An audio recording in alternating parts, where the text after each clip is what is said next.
It has begun. Ladies and gentlemen, the mystery merch has started to arrive. Is that what that is? I was wondering what that mountain was. Oh, my God. Look at the mountain of boxes behind me on the credenza. It's like Christmas. Mystery merch. Mystery merch. Mystery merch. You're doing a good job of talking people out of giving us stuff. Why? What do you mean?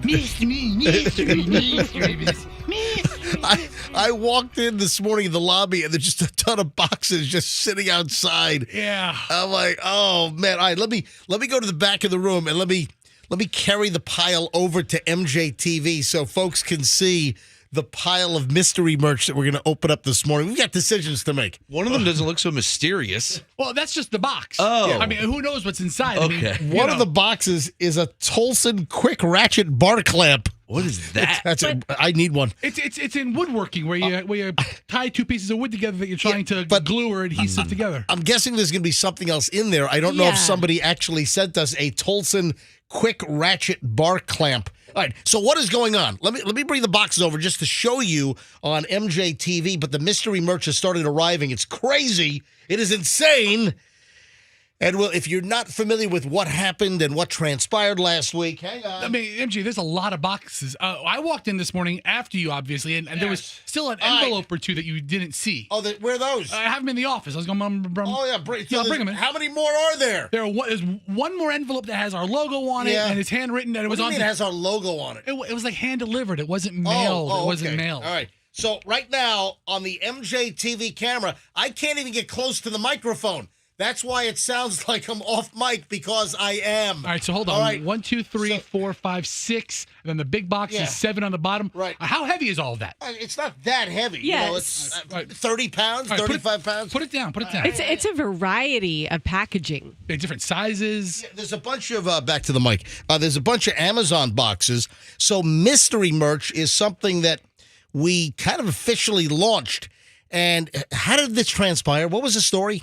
I'm trying to remember, how did this actually come to be? We were talking about things we can do, and I brought up the idea of, hey, why don't I do a segment where I open up our mail in the office and do like a video series? And you're like, no, why would we want to do that? We can open it up live on the air. We can have listeners send us stuff. Exactly. I was like, well, that's what I want to have happen. Well, people have sent stuff for years. We always get stuff. Right. Always. It's happened over the years that people just send us stuff, whether they want to be nice, whether they want to try to get a plug for their business or whatever. So there was something we got recently. Somebody sent last week. It was Wednesday. It was whatever, or Thursday, whatever day I wasn't here. Yeah, what was it that they anyway? I opened the box on the air. So we had somebody send batteries last week. That's what it was.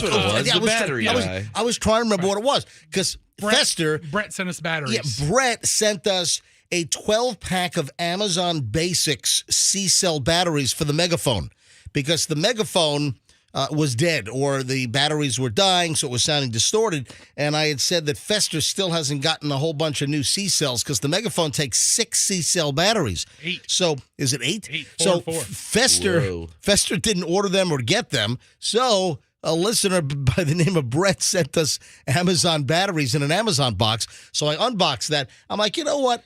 We ought to just do a mystery merch segment where listeners just send us crap. Just whatever you want to send us, whether you think it's useful, whether you think it's funny, whether you think it's ridiculous, you just send us stuff. It's the MJ Morning Show mystery merch, and you send us crap, and then we'll unbox it on the air. You know that people are really into unboxing videos. If you go online, it's almost like a sexual charge that people get when you open up a box. That's what my ASMR girls do. Jeez. And that was my idea behind the whole premise of opening up in the office. I mean, that's a lot of time undoing packages. Well, listen, we're getting mystery merch. We got to figure out whether on Mystery Merch Day, and I don't know if we're going to do it every day, but maybe once a week, do we just open up a box sporadically during the show, or do we just do a segment where I open up maybe this morning I open up all 7 of these things? I think that's appropriate. Yeah, that's appropriate for today. All right, so this morning we'll start opening up the mystery merch boxes. What have people sent us? We're gonna find That's out, the man. mystery. It's exciting. It's like Christmas morning. It's like opening up the crap under the tree. And if you want to send us crap for the next mystery merch, all the information is on mjmorningshow.com. Go to mjmorningshow.com and look for the tile. Look for the little thing on our website that just has the headline mystery merch. Oh my God. And then it has the address for the radio station right here. So I'm excited, man. All right, some of this stuff can go right in my car and go right straight to the Salvation Army after the show. Honestly, right? Let's open boxes up and see what's going on. 606, man, we got a lot of crap today. Hey, who lucked out? Speaking about Christmas, whose Christmas came early? One guy. Yeah, who got a big old freaking break yesterday? Yeah, we'll get to that coming up, man. We got a loaded show here on a Tuesday. And by the way, we were here live yesterday. We didn't take stinking President's Day off. No. We were here live, baby. All right, back in a second. MJ Morning Show on Q105. Still okay, Jim.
Q105 618 here on a Tuesday morning. MJ and the crew.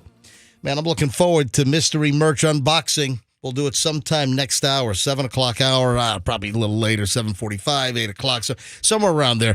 So mystery merch unboxing. We're going to start opening up the whole pile of boxes that have already arrived for MJ Morning Show mystery merch, where we just, said to listeners, send us crap, and we'll unbox it. And this is after we've gotten stuff for years. I've floated this idea in the past, but I never really pursued it. The thing that I had mentioned dozens of times over my career, and it still hasn't happened, is landing. What? I know what you're going to say. What am I? Finish my words. Complete my sentence, Froggy. Somebody putting you in there, a multi-millionaire putting you in their will. Exactly. I mean, at some point in my career, when is somebody going to put me in their will? As payback for all the years of entertainment. Quality entertainment, free entertainment. And when is someone going to add me to their will that, you know what, MJ's like a friend of mine. I'm going to cut out, a whole bunch of relatives. I'm going to put an MJ from the MJ Morning Show in my will. I thought that happened already. No, it hasn't. He's wanted it. That's how you got all your money. What? That's how you got all your money, right? Stop it. Where's my ass off to make what I've made? Yeah. No, so I'm just waiting for somebody to include me in their will, so I'll get a phone call from some lawyer's office. Hi, is this MJ? Yes, I'm so-and-so from the law firm of, Blippy, Flippy, and Stippy. And, we have a last will and testament reading for beloved Don whatever. And we'd like you to come down to the office and then, like a scene out of a movie. Where it happens in movies all the time. Where the real relatives are cut out and I'm left the money, then they start screaming and they want to kill me. They're fighting in a lawyer's office. Exactly. And they take you to court. You're not going to get away with this! And Uncle Don left me like $17 million. I love Todd. So when is somebody going to leave me a whole pile of cash for, me being their friend on the radio since 1994 in the Tampa Bay area? Come on. You won't leave a pile of cash to a friend. You leave it to Froggy. All right. Yeah. Mystery merch, and I'm still waiting to get the call from a lawyer's office that I've been included in somebody's last will and testament. All right. Who is lucky as hell? Was that hell, you said? Yeah, I'm trying. Pretty lucky guy. Who? I'm trying to add emphasis. What do you do? You want something? No, well. Is it a lotto story? You know what? I think Fester knows. You think? Yeah. So, Froggy, if you paid even one lick of attention to current events, which. What's that? Yeah. All right, Froggy, I'll give you a hint. No, don't give me a hint. Oh, that's a good. I want a hint. Yeah. You want a hint? Yeah. You either know the answer, yes, or you don't know the anscer, no. Oh, come on. Yeah. I mean, That's the is easiest clue that ever. is the worst clue. Come on. I don't know. Dude, come on. No. Come on. No. Alec Baldwin? Say What it do you again. do? Alec Baldwin. Baldwin. And you have no idea what I'm about to say because you don't pay. Do you get news alerts on your phone? I don't know. I haven't checked. Has any of the cable news channels or any of the nightly news shows, have they ever been on in your house? Nightly news? Pff, please. The only nightly show I watch is WWE Wrestling. I would just say every once in a while, On the cock. Peacock. What? Yeah, Peacock has Peacock Network. wrestling. Yeah. Yes. I would just say every once in a while, at 6:30. Put on ABC's World News Tonight with David Muir and just see what the hell's going on. From ABC News World Headquarters in Froggy's living room, this is World News Tonight. Come on. Ever since that drunk With guy the stopped dude hosting. that wears the same suit and same skinny tie every night, every day, every week, every month. He does. Yeah. Look, watch David Muir. He wears like the same. It's like the Blues Brothers. I'm His telling uniform. you. It's his I'm uniform. telling you. I got to tell you, I'm never going to watch network news again. I haven't watched it in years. Yeah, Listen, please. It's good just to poke in every once in a while and see what's going on. Yeah. Or what about everyone gets news delivered to their phone and you get breaking news alerts? Froggy, you got to start paying attention to what's Why? going on in the world around you. I'm doing okay. Yeah, I mean, that's what he's here for. This is where I get my news You every gotta, day. every once in a while, you just got to turn on, Fester Dolt and the NBC Nightly News and see what's happening. Come on. All right, well, Not since Tom Brokaw left will I watch that show. Right? It's he alive? mostly propaganda. Brokaw now. is alive. hold on, what are you saying? I think it's just mostly propaganda. What's now. He's not missing propaganda? anything. It's just all the news. It's Oh, just no. propaganda. Stop feeding Froggy's Fake conspiracy news. brain. You're right. All right, Fake listen. news. So you have no idea what's going on with Alec Baldwin. No, I didn't see it. You know, sometimes I'll watch TMZ, and that's about it. Okay, it's not no. It's No. right. There you go. There you go. Luckiest guy around. Well, I mean, Luckier than the other person. yeah, if he could roll back time, I'm sure he would undo the real bullet coming out of the gun on set of the movie Rust. Yes, Roxanne. One time I got a speeding ticket, or it was some sort of ticket infraction, making the wrong left turn, and I got off because Making the wrong left turn. making a turn when I shouldn't have. You mean making a left turn where it said no left turn? Brutal. Yeah, maybe a Something along- U-turn. I did something naughty, and I got a ticket, and I took it to fight it. And guess what? I got off because he cited me on a bicycle instead of in a vehicle. Oh. He wrote the numbers Oh, wrong. yeah. He wrote the code for a bicycle doing what I did, and I was in a car. Is that what So- happened to Alec? Pretty much Well, not really. a technicality. Not really. Well, I guess I need to read the whole However, article. let me point out, though, No. let me point out that those ticket lawyers that are out there, and there are some really good ticket lawyers, like Ty Trainer, for instance. Oh, yeah. The best of the best. You know, The best. Ty Trainer, who, my wife worked at the state attorney's office in Hillsborough County for a couple of years before we had kids, and then she's like, okay, I'm going to retire now. Well, I'm glad I spent all that money on law school for you. But no, but she's, hey, Michelle's going to get back into the legal business, though. Oh, good for her. Yeah. When the time is right, I can discuss what's going on. But, the ticket guys out there, they look for technicalities. Yes. The first thing they do is they want to see your citation, and they want to see if the officer made any kind of an error, date, time. You mentioned they cited you on the wrong vehicle, and little like Scribner's errors or some kind of an issue can just totally void a ticket. Yep. And that could be the easiest way out. So that's why the ticket attorneys will see if there's any kind of, fudge up on crossing the T's and dotting the I's, et cetera. That's number one. And so you got to look out for that. No, the deal with Alec Baldwin is simple. Alec Baldwin caught a break because the enhancement charge was dropped. What? What does that mean? Dude, are you that out of it? I'm just thinking of boobs. Come on. No, it has to. The enhancement charge has nothing to do with a woman enhancing her chest with implants. Right. And then they drop because you've had them for so long and you got them too big. Why are you adding to this? Really? This is not about boobs. Roxanne, Froggy, this is not about boobs. It's about Alec Baldwin getting a gift yesterday, and he no longer is facing a mandatory 5 years in New Mexico State Prison. What? In the connection to the shooting of the cinematographer Helena Hutchins on the set of Rust. Why? Because the prosecutors in Albuquerque, New Mexico yesterday, they dropped the firearms enhancement charge that was originally brought against Baldwin. Yeah, First Judicial District Attorney Mary Carmack Altwies. What a name. I think Altwies. Is that how you say her hyphenated last name at the end? I'll go with it. The DA said, listen to this, in order to avoid further litigious distractions by Mr. Baldwin and his attorneys, the DA and the special prosecutor have removed the firearm enhancement to the involuntary manslaughter charges in the death of Helena Hutchins on the film set. The prosecution's priority is securing justice, not securing billable hours for big city attorneys. What? Wow. So what they're saying, Froggy, Yeah. do you have any What idea? a bunch of mumbo jumbo. No, it's not. It's crystal clear. Oh, yeah, is it? It's like I'm at the eye doctor and he's putting those little things in front of my eyeballs and I'm seeing 2015. It's pretty crystal clear what he's saying.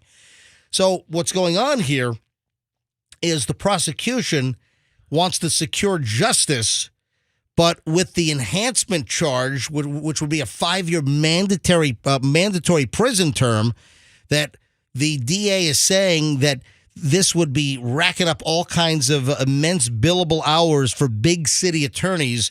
So Yeah, that Alec Baldwin's attorney and the team would be working massively to throw up whatever roadblocks or whatever legal challenges possible. So they dropped it. Now, if Baldwin had been convicted of involuntary manslaughter and the firearms enhancement charge, he would have faced that mandatory 5 years in prison. So you basically just said it was too much work.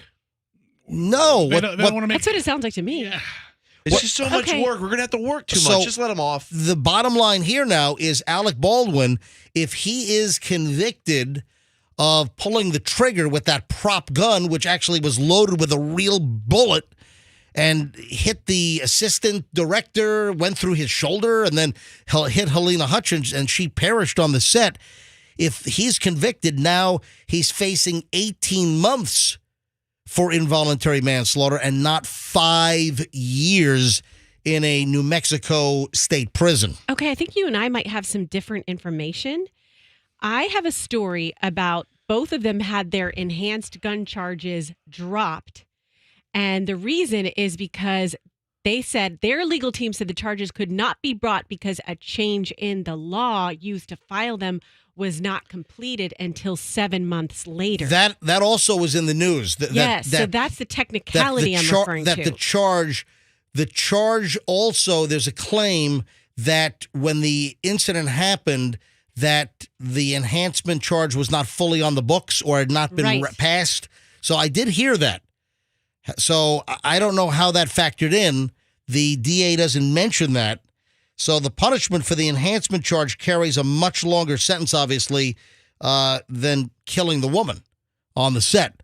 Any way you slice it, and no, your information's correct, that the actual enhancement penalty went into effect after.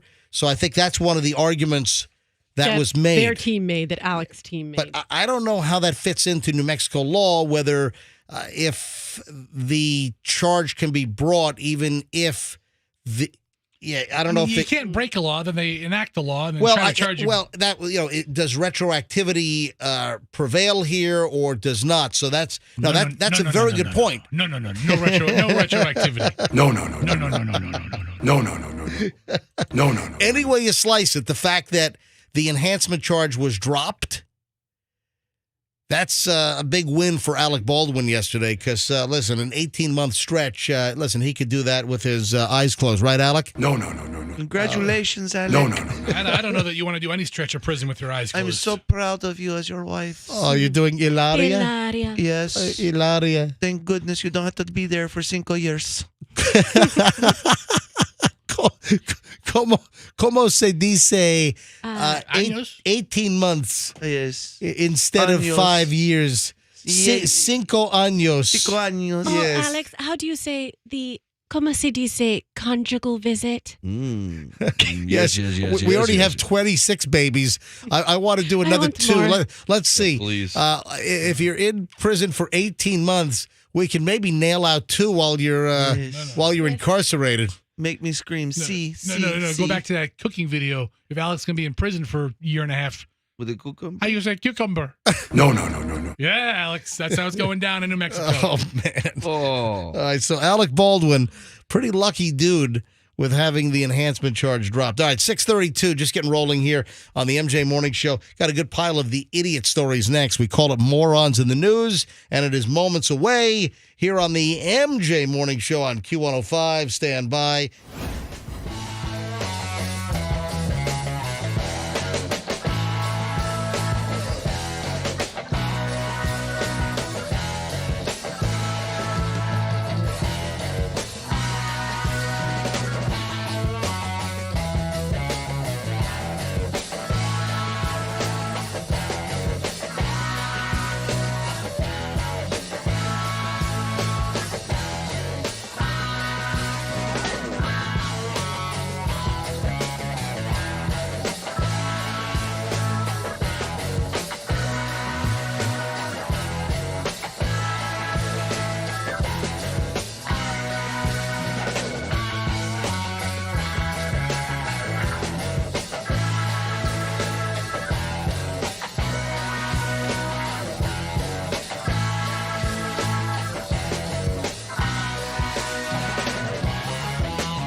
And here we go. It's 6:40. Time for the MJ Morning Show. Morons in the news, the early edition.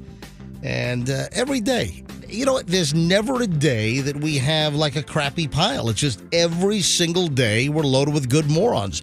And a lot of times they're imbeciles right here in the Tampa Bay area. So without further ado, ladies and gentlemen, I present to you the morons in the news.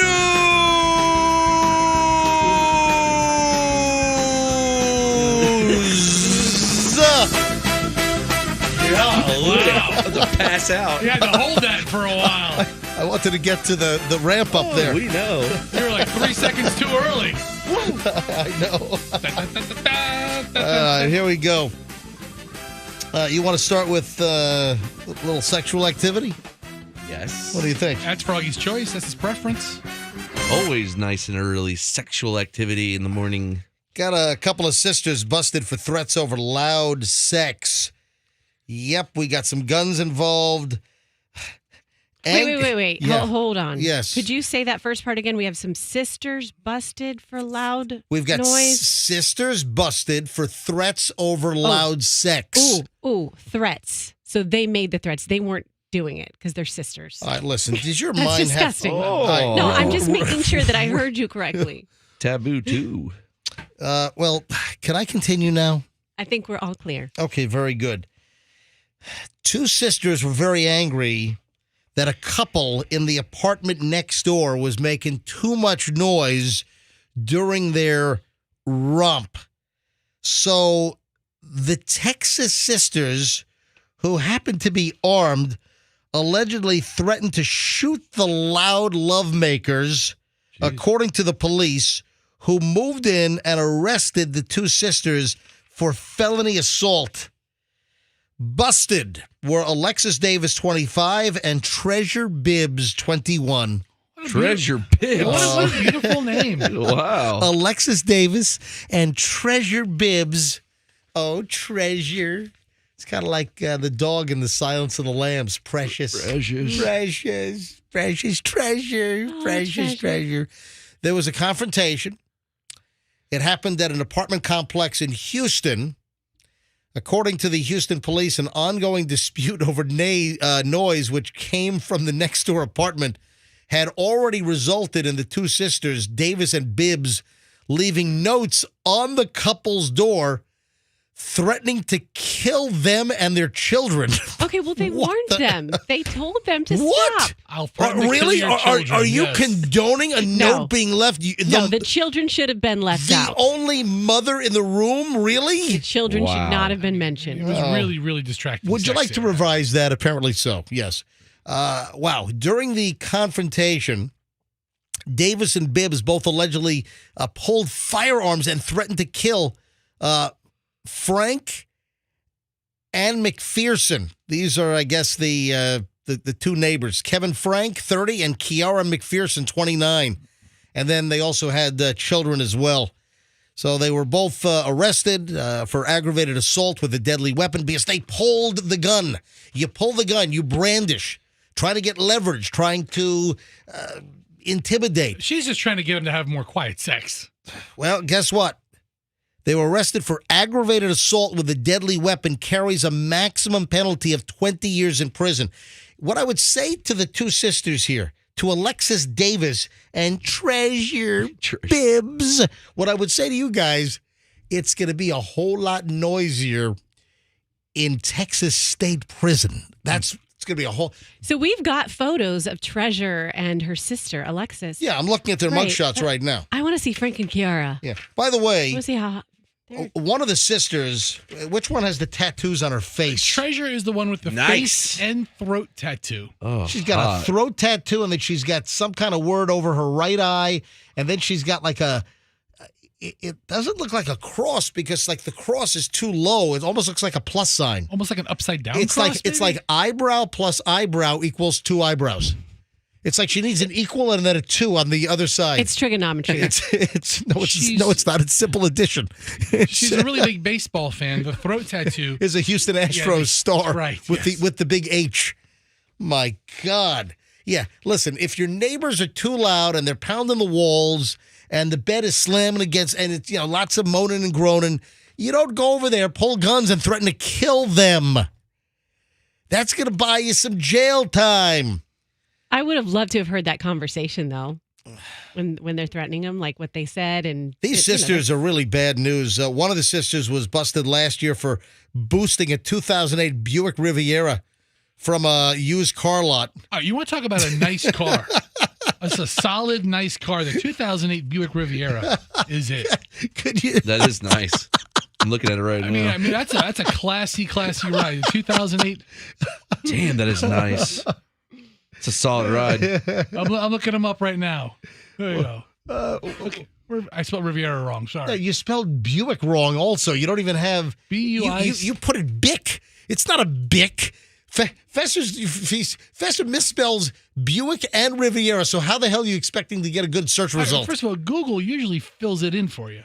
All right, there we go. Is that the 2008 Buick Look at Riviera? that. That's a classy car, the 2008 Riviera concept. I could see treasure in that. Yeah.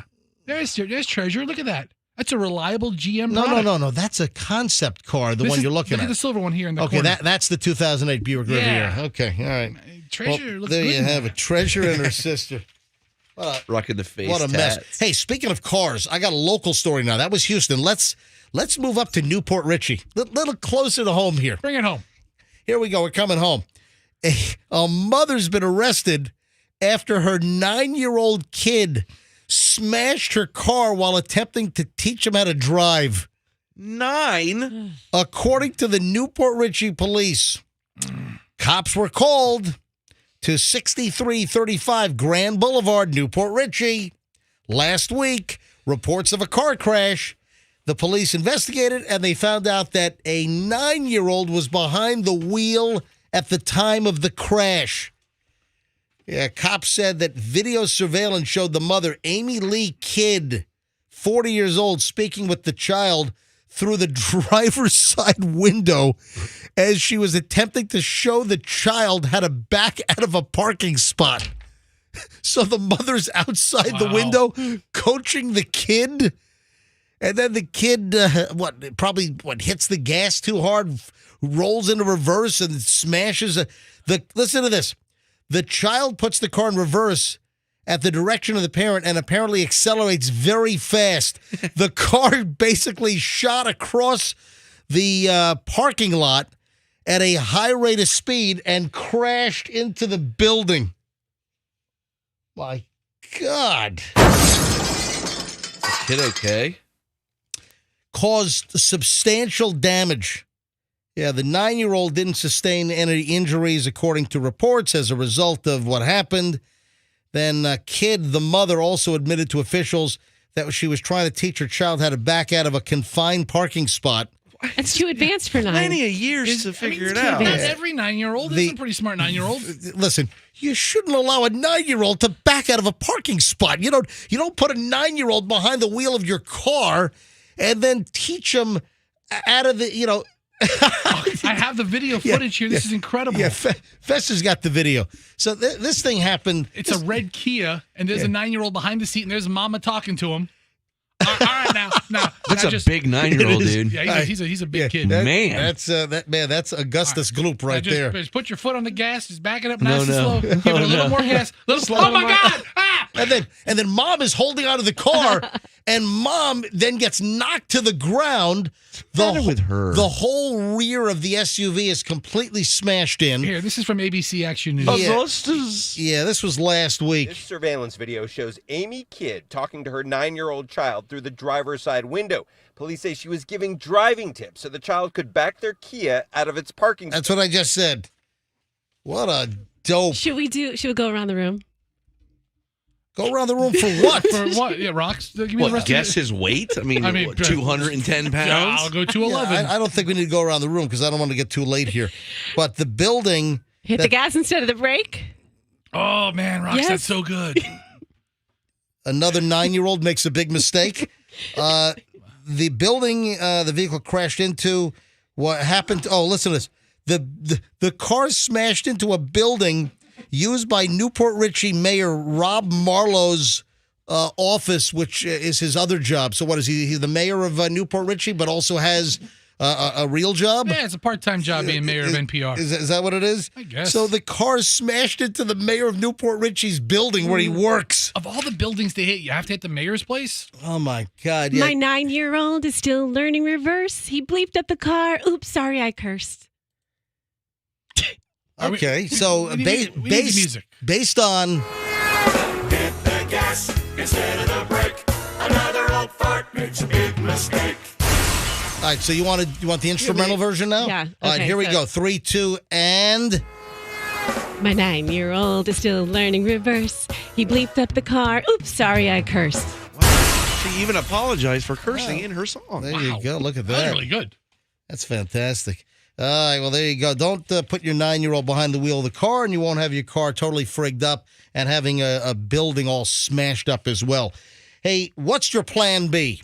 By the way, we're back in just minutes here on the MJ Morning Show on Q105. And I'm...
So tenderly with the burning love that stings like a bee.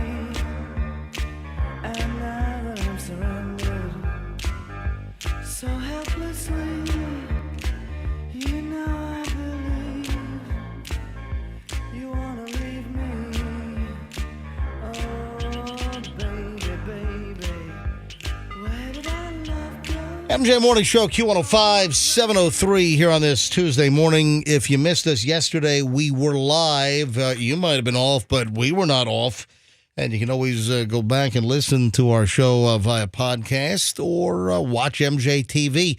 And again, MJ TV is going to come in very handy in just a short amount of time because we're going to start rolling out the mystery merch unboxing. If you heard us last week talking about mystery merch, and this just the suggestion, just send us all kinds of crap via Amazon or whatever. You know, just order crap, send it to us, and we're going to start unboxing mystery merch. What kind of crap are people sending us? So we're going to actually launch mystery merch later this morning because we've got like 7 or 8 boxes and packages that have already arrived for us for MJ Morning Show mystery merch. So it's on the way in just a short amount of time. You know, the police love it. When you make it easy for them, when the cops pull you over and inside your car you've got a little zippered canvas bag that has printed on the canvas in big black letters, bag full of drugs. What? Dude, I You swear. got to remember what's in there. Take a look at this picture. An idiot. And there was actually, I mean, it would be funny if there wasn't drugs in it. You know what it looks like? Remember those old zippered bank bags? Yeah. You know, like businesses like to deposit the cash and the checks, and the employee used to run to from the mall and make the deposit at the bank. And that's what this looks like. It's like it's a zippered, like a canvas bag, and there are huge letters that reads "bag full of drugs." I'm holding it up to MJ TV right now, so people can see it. Where did this happen? Say it again. Where did this happen? This happened in Pensacola. When did it happen? Yeah. This happened. Wow. Somebody sent this to me. Oh, it's old. When did this happen? 2 years ago. Oh, wow. I mean, 3 years ago. It's still funny. Yeah, it's still funny. Well, yes, somebody sent this to me last night. You know, I usually check. Yeah, Andrew, go ahead. I said that to you, and I referenced right above it. It says that the previous story reminded me of that one. Well, hold on. But you sent this to me? Yes. So you sent me a 3-year-old story? Yes, and I said right there, the other story reminded me of this one. What was the other story? What was the first one? What was the other story then? Oh, so somebody sent me something. It's our producer sent me something. Sent me a 3-year-old story. Yeah, but you have to read it sequentially. Yes. So the what? other story I sent you regarding that was an upstate man, is different state. Police searched his house and searched a box that was labeled explosives. Oh, and this reminded you of the guy who had the bag full of drugs. I passed on that story because it wasn't good. And then I said the above story reminds me of this one. Why, don't confuse me. Don't send me some 3-year-old story. All right. Anyway. So 3 years later, it's still hysterical. It is pretty funny. All right. Yeah, Andrew, keep things current for me, please. Don't send me a link to a 3-year-old story. I'm curious, do they sell those? Which, by the way, I take some of the blame because I'm pretty good at looking at the date stamp to make sure that it's a current story. Well, I'm looking at this 2 or 3-year-old bag full of drugs labeled zipper bag. Do you think they just sell those, or is that something someone had to get from handmade on Etsy? That's an Etsy product, right? It could be. It's gotta be. It looks like it's a screen printed bag, though. It looks like it's a zippered canvas bag or some type of material, and there is actually a professional looking screen print on the bag that says "bag full of drugs," and. Probably saw that Hot Topic as a little, it's funny. I mean, there was meth, GHB, cocaine, MDMA inside this bag. A little bit of everything. The story's from 2020. It was literally full of drugs. All right. Bag full of drugs, I think. Andrew, if you could you just keep it to current stuff in the links, please, in the future? Just Sorry. Appreciate it. Sorry. I mean, the other story kind of sucked. I passed on that one, but I like the bag full of drugs. Andrew's angry at me. He's giving me the death stare right now. Not everything makes it, Andrew. It's okay. Yeah, that's it. Listen, Well, if you just read what I written. I know. well, just send me links. I read the stories and the links that you send me. I'm with you. All right, got a question for you. Why does a Riverview martial arts instructor get arrested for a fourth time after inappropriately touching students? Yeah, why is that time number 4? What happened the first 3 times it is? Exactly. This just flabbergasts me. I don't get it. A Riverview martial arts teacher has now been arrested for the 4th time. Happened late last week after he's accused of inappropriately touching students, according to the Hillsborough County Sheriff's Office. 57-year-old Daniel Medina Alvarez facing charges of lewd or lascivious molestation, and this is number 4, at least, that it has been charged. So who knows if it's happened prior and if there are many other unreported situations. But Hillsborough County Sheriff's Office detectives said that multiple victims had made these allegations for inappropriately touching them. And turns out that Medina Alvarez is the owner of Medina Martial Arts Studio at the time. The studio is now closed. So he's training kids to beat up people like himself. Is what he should be doing. That's a pretty solid observation right there. Some real life scenarios in that class. Yeah, if somebody molests you, you roundhouse kick him in the face. Nuts. All right. This is crazy. How did it get to 4 times? I mean, 2. No, How about 1? I mean, 1. One. Just one. I mean, misunderstanding. just one, and you're on the list. Yeah, the Hillsborough County Sheriff's Office first arrested Medina in late September. After his 4th arrest late last week, he now faces a total of 24 criminal charges, and the bulk of these charges are for touching children inappropriately. According to court records, he was also accused of sexual battery on a minor under 12 back in 2017. I mean, this is wrong on so many levels. And this was a martial arts instructor that was teaching kids, self-defense, as well as just the art of martial arts. Really? God, man, that sucks. Did you ever take martial arts as a kid, MJ? I did not as a kid, but Julian took Taekwondo at that studio on Southdale Mabry for a couple of years. And actually, I joined him. And it was like father-son Taekwondo, so I did it for, maybe a year. No, Steve Cook and Robert Curry beat me up at the bus stop one day. Yep. And my dad made me go to karate classes. And then that's when my really snarky personality came out. Because then I was a smart aleck and I knew how to fight. I had a tough guy. Yeah. You don't know karate. No, but I could throw a punch. I could get 1 or 2 in before I get my ass kicked.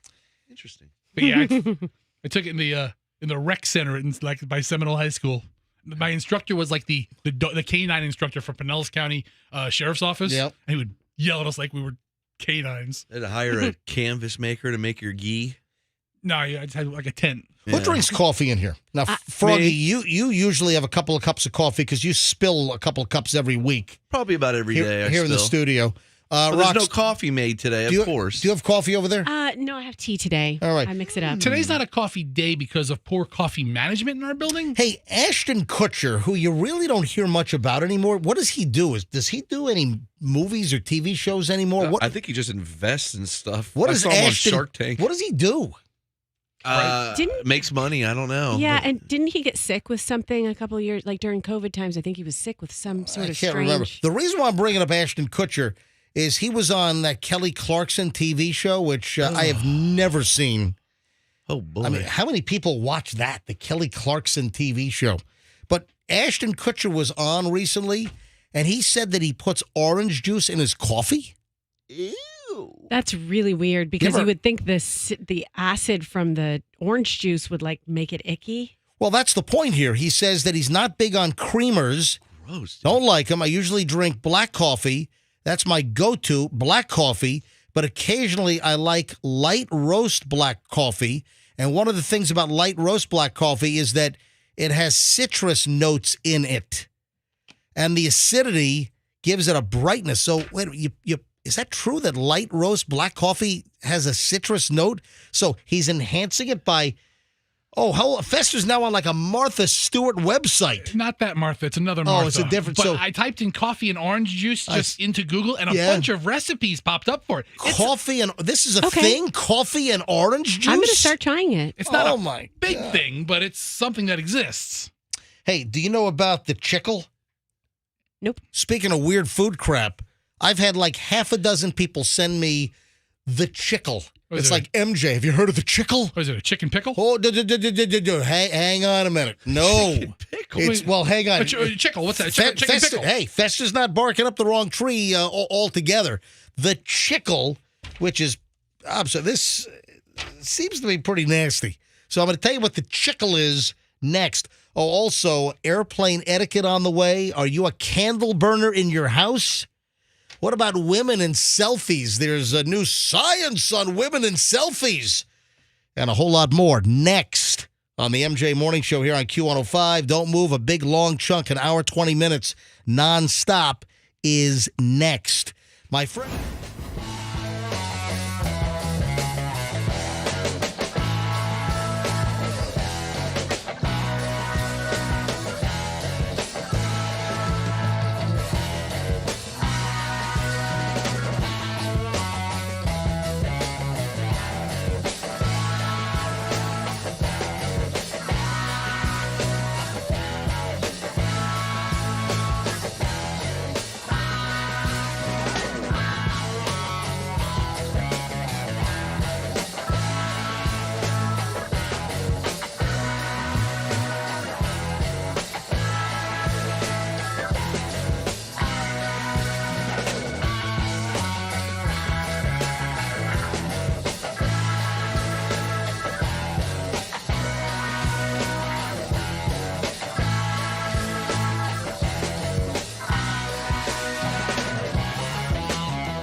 MJ Morning Show on Q105. Here we go. We're going to launch right now, as we do every morning at this time, 1 hour, 20 minutes of nonstop MJ Morning Show. There's nothing like it around.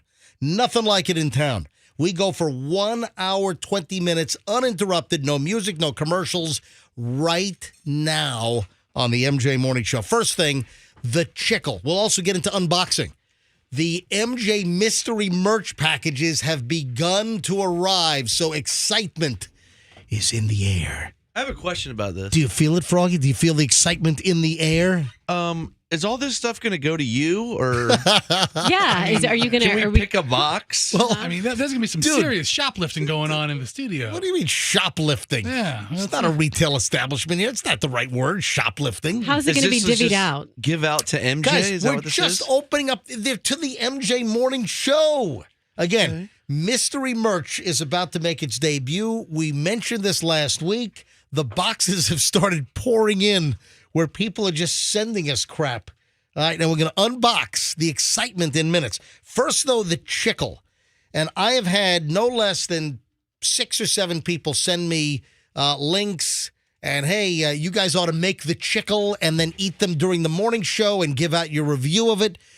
And Whatever Fester, it is, it sounds terrible. What did you think the chickle was when I teased this at the end of the last segment? What did you think the chickle was? I've never heard the word chickle before, but I thought it was like a chicken pickle. Chickle is Chickle. So just How is that possible? Exactly how it sounds. Chickle. I didn't say that that's correct. How is there? How is that even a guess? All right, so Fester, describe a That makes chicken. sense. Describe a chicken pickle. Maybe you gut out a pickle and you fill it with chicken and maybe fry it. I don't know. It's the dumbest thing I've ever Sounds heard. like Sounds good. sounds like the next big fair food next Yeah, year. Seriously, It yeah. does. Yeah, and then you coat it with powdered sugar and chocolate sauce. That sounds delicious, A, actually. a pickle hollowed out with chicken inside, and then All right, so yeah. you get a big pickle, you hollow it out, you put a chicken tender in the middle of it, wrap it in bacon, drop it in a fryer. It sounds good. Yeah, I mean, it's, Oh, I'll try it. Yeah, Roxanne. Chickle, actually, I didn't know you spelled it like with a CKLE, but I Googled No, it. Chick. It's like Yeah. chickle. It's like pickle, but put a CH up Well, front instead of a P. I just Googled chickle, and CHICLE is a real thing, and it's what gum is made of. No. This is. It's not that. not So, chicklet. Yeah, this is chickle. Chickle. A chickle is this. You take a couple of slices of provolone and you put it into a non-stick pan. okay. So a couple of slices. You get the provolone that's like cut from like the provolone cheese Yes. log. Yeah. And it's like that perfectly round. For like subs and sandwiches and Yeah, stuff. but it's that perfectly round piece of provolone cheese. A chickle's where you take a couple of slices of that, put it in the nonstick pan, turn up the heat, melt the cheese, so you've got a melted provolone cheese disc, and then you take a pickle and put it on top of the cheese, and then you wrap the cheese around the pickle, and that is a chickle. Ugh. And So this it's cheese pickle. this Yeah. has gone viral, and people are like making the chickle. This is being shared all over the place. Like I said, 6, 7, 8 people have already sent me this in the last 10 days or so. And I'm just getting around to this thing. And they want us to make the chickle in the studio and give a food review on the chickle. Now, I like provolone cheese. I like all kinds of cheese other than the the rancid cheeses. The really stinky stuff. Yeah, I don't like the whole blue cheese family. Even as low down the food chain as like feta. I don't like feta. I don't like goat cheese. I don't like that kind of like that. What's that element? I don't like that flavor. Is it the flavor or the consistency? No, it's I the love flavor. I don't like that like moldy kind of fungi, moldy. Yeah, kind of like filthy, dirty underwear tasting cheese. It's my favorite. I don't like. How does it compare to the underwear that you have eaten? He has yet to eat a you, pair of underwear. you said underwear tasting. He had to eat a few to know that he didn't like it. So the chickle. Has anyone heard of this or No, but I like pickles and I like cheese, so I'll try it. Yeah, I've eaten cheese like mozzarella cheese that I fried in a pan until it kind of browns up. But Yeah. is that a combo? Is that a delectable combo to wrap a pickle in melted provolone and then make a chickle? It sounds very greasy in your hands. You're going to get grease everywhere if you don't eat it, like wrap it in a paper towel or something. It sounds disgusting. Let's be honest. It doesn't sound like the most appealing thing, but again, I like pickles. I like provolone cheese. Okay. So, do we want to give this a shot? Do we? Make it home. Yeah. You know what's going on is you have all these videos, all the sites, the social media out there, and people do these videos, and I think most of them are just made up crap to see if they can go viral, see if they can turn something into an actual thing. Oh, look, I started that. I decided to wrap a pickle in provolone cheese and fry it up. And look, now millions of people are talking about this and sharing it all over the place. All right, so hold on now. Yeah. Here's a in-depth scientific article from a website called Spoon University. Yeah. And it says the virtual chickle is actually a perfect snack. Melted cheese wrapped around a pickle. Yes, please. You know what? I mean, I'm not mad at it. I mean, I like cheese. I like pickles. You have to really like pickles to want this. Well, You know what this reminds me of? Do you guys, well, MJ, your kids probably didn't listen to this song, but did you guys, kids, listen to that song that goes, do you like ice cream? Yes, I do. Do you like hot dogs? Yes, I do. you got to stop. Do you like hot dogs and ice cream? And then you're like, ew, no. That's what they're doing now with food combinations. Dude, Like, I'll eat a hot dog ice cream all day. What are you crazy? do you know that song? It's a fantasy of mine, hot dog ice cream. I don't know the song, and I don't want to hear it again. I heard it. Would you please make a promise? it. Do you like? It's like, do you like ice cream? Yes, I do. It's the same thing she said. Do you like Dookie? Ew. Isn't it like that? No, no. That's a PG-13 You have to pick version? two things that you like Oh, and then no. mix them together, and then you I don't hate think I them. know it then. Do you like Roxanne? Yes, I do. All right, guys, enough. Please. Please all, What are you gonna please pair it stop. Everyone, All right. everyone just stop. I have some new science here regarding women and selfies. And there's a study that has just been conducted, the information released, that women post images of themselves to intimidate others. Other women? Yeah. Selfies and social media, as you know, go hand in hand.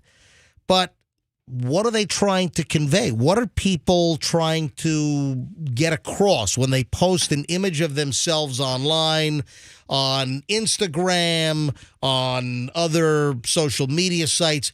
What is it? Well, new research from, is it Swansea University in Wales over the United Kingdom suggests that selfie-taking women are actually letting out inner aggression, and there's an association between female selfies and intimidatory self-presentation strategies, meaning simply that women post selfies of themselves to intimidate other women.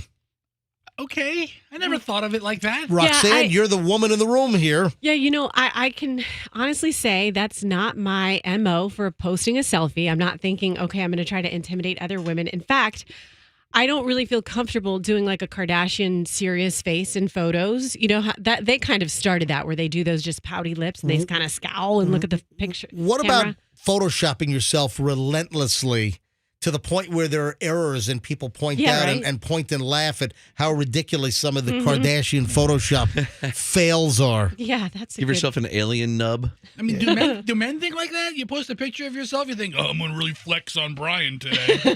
Do you take selfies? I don't know. I do. You usually, in the bathtub. Oh. How many selfies do you think the average woman posts every month? Okay, what define a selfie? They're in it by themselves? Is that the only stipulation? A Is it- selfie is I a picture that think you take that's of yourself. Pretty descriptive. no, no, A because listen. selfie is a picture of yourself. Okay, Roxanne, but what if someone else takes it of you? Then It's not that's it's not a groupie. It's a selfie. It's a Right. ussy. Right, but what if what if you take a picture not of a me whole and I officey. post it? Then is It's that it's a whole teamy. It's not a groupie. It's a whole Selfie. family EE.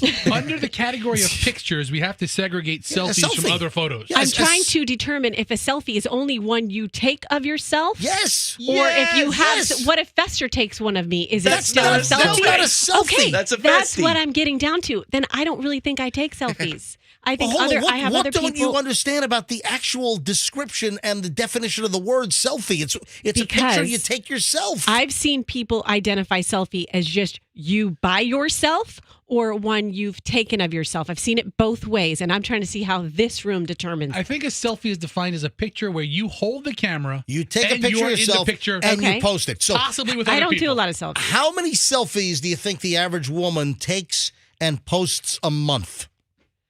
This is such an arbitrary thing. Yeah. I'm trying to think. I mean, No, Roxanne, there's a obviously- number. There's a number. They figured out the average number, and I have it right here. In a month? In a month. The average 14. what? 14. No, that's too high.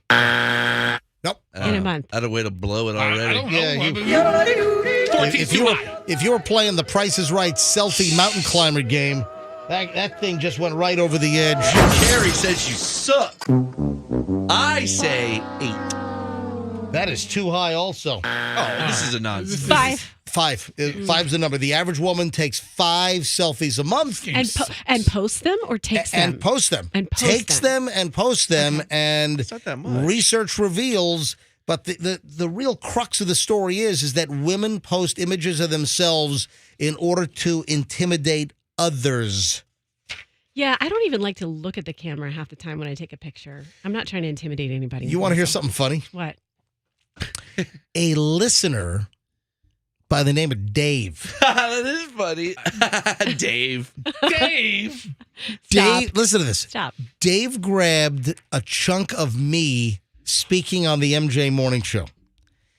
He took 15 seconds of me opening up the show recently and then put me through the Bidenizer.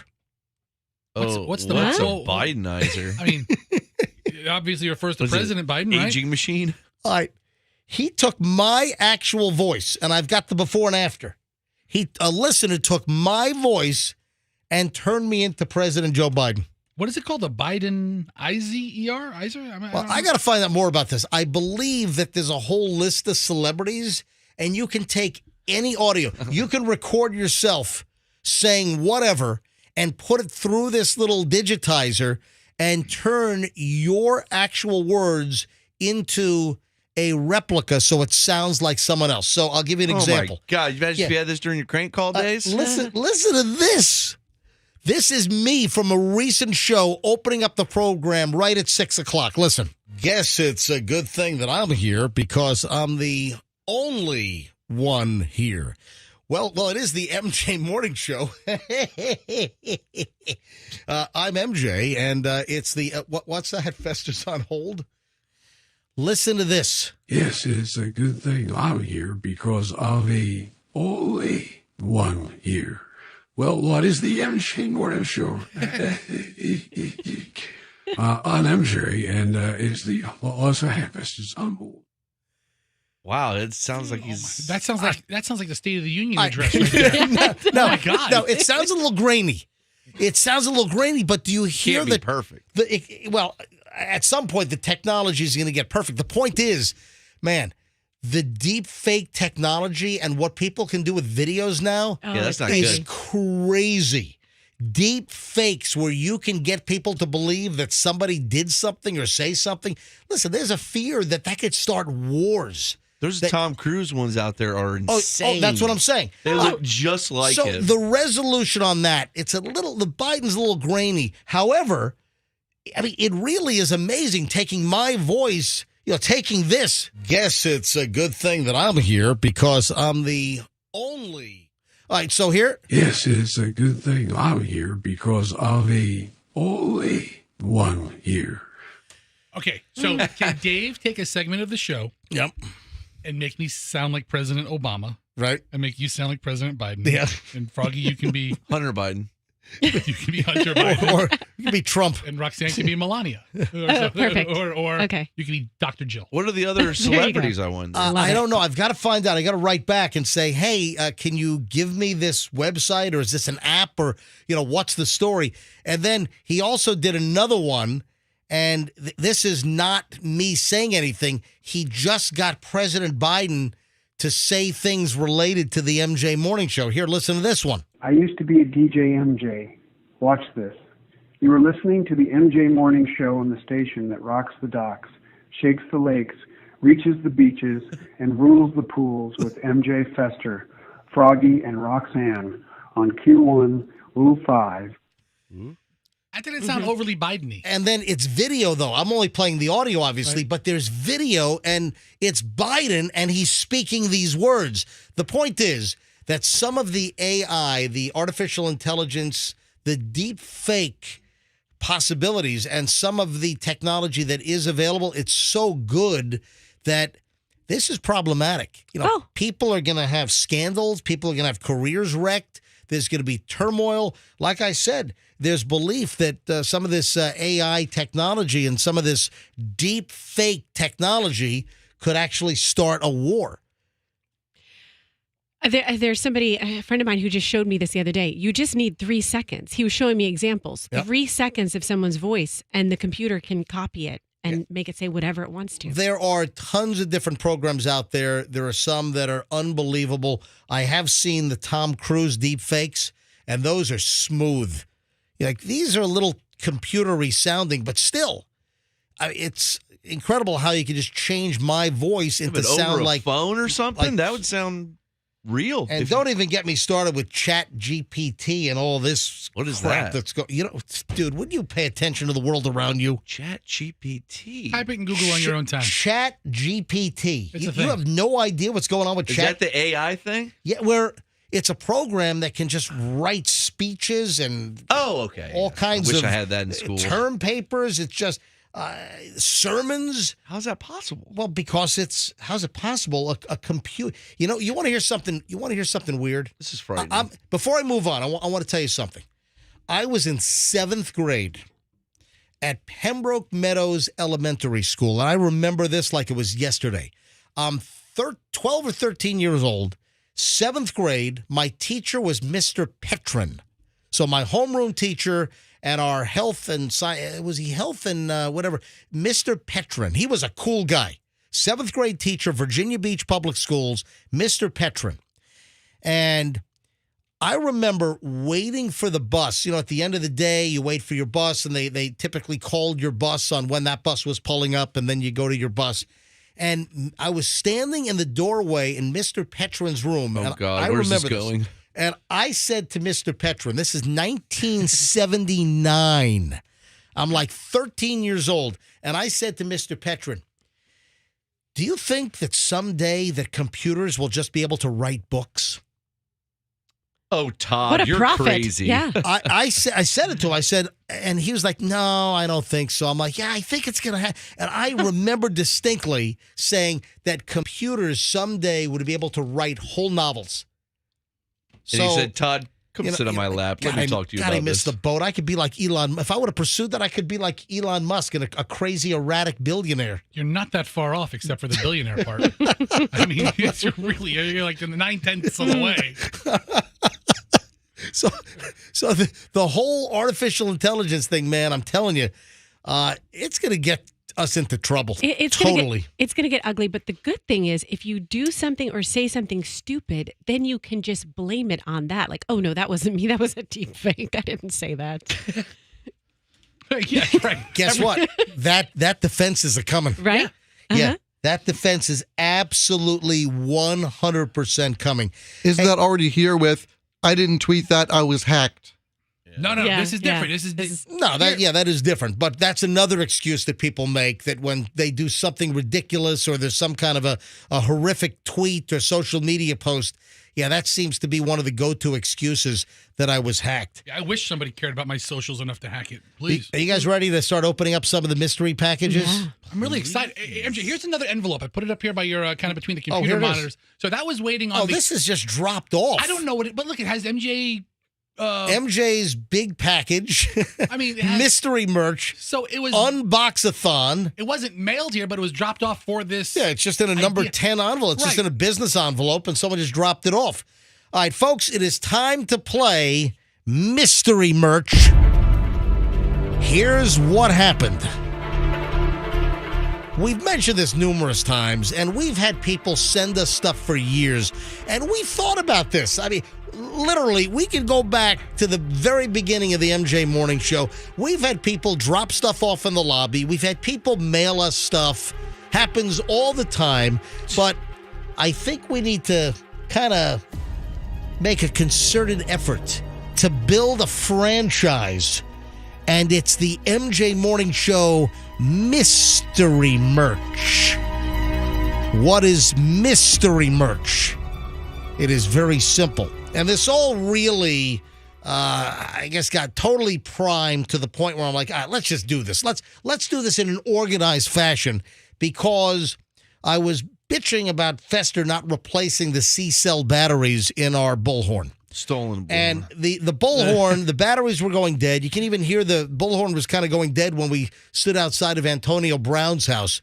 So a listener last week sent us a package from Amazon. We were gifted a 12-pack of Amazon Basics batteries. And we actually made fun of the listener that they couldn't send brand name, like they didn't send Duracell. Yeah, they didn't send Duracell or Eveready or Energizer. They sent Amazon Basics. Anyway, listen, we're not going to look a gift horse in the mouth. But, this is when I said, you know what? So we've now been gifted batteries so we can put new batteries in our bullhorn. What if we just, really, turn this into a concerted effort and build a new franchise, the MJ Morning Show mystery merch? And this is where we just flat out solicited last week. And we even put a little posting up on our website at mjmorningshow.com with our address. And we're just saying, send us stuff. Whatever. Could be funny, could be serious, could be useful, could be the most, ridiculous, non-useful thing ever. So right now, with our little solicit last week of MJ Morning Show mystery merch, where you just send us stuff, either from Amazon or anywhere else, we'll unbox. So it's an unboxing. It's mystery merch unbox-a-thon here on the MJ Morning Show. Now, I am looking back here. And let me bring this to the camera again. Hang on. So I think we counted 7 packages, one really big box, several envelopes, a couple of smaller boxes as well. You got it all? Yep. You in your hand? All right.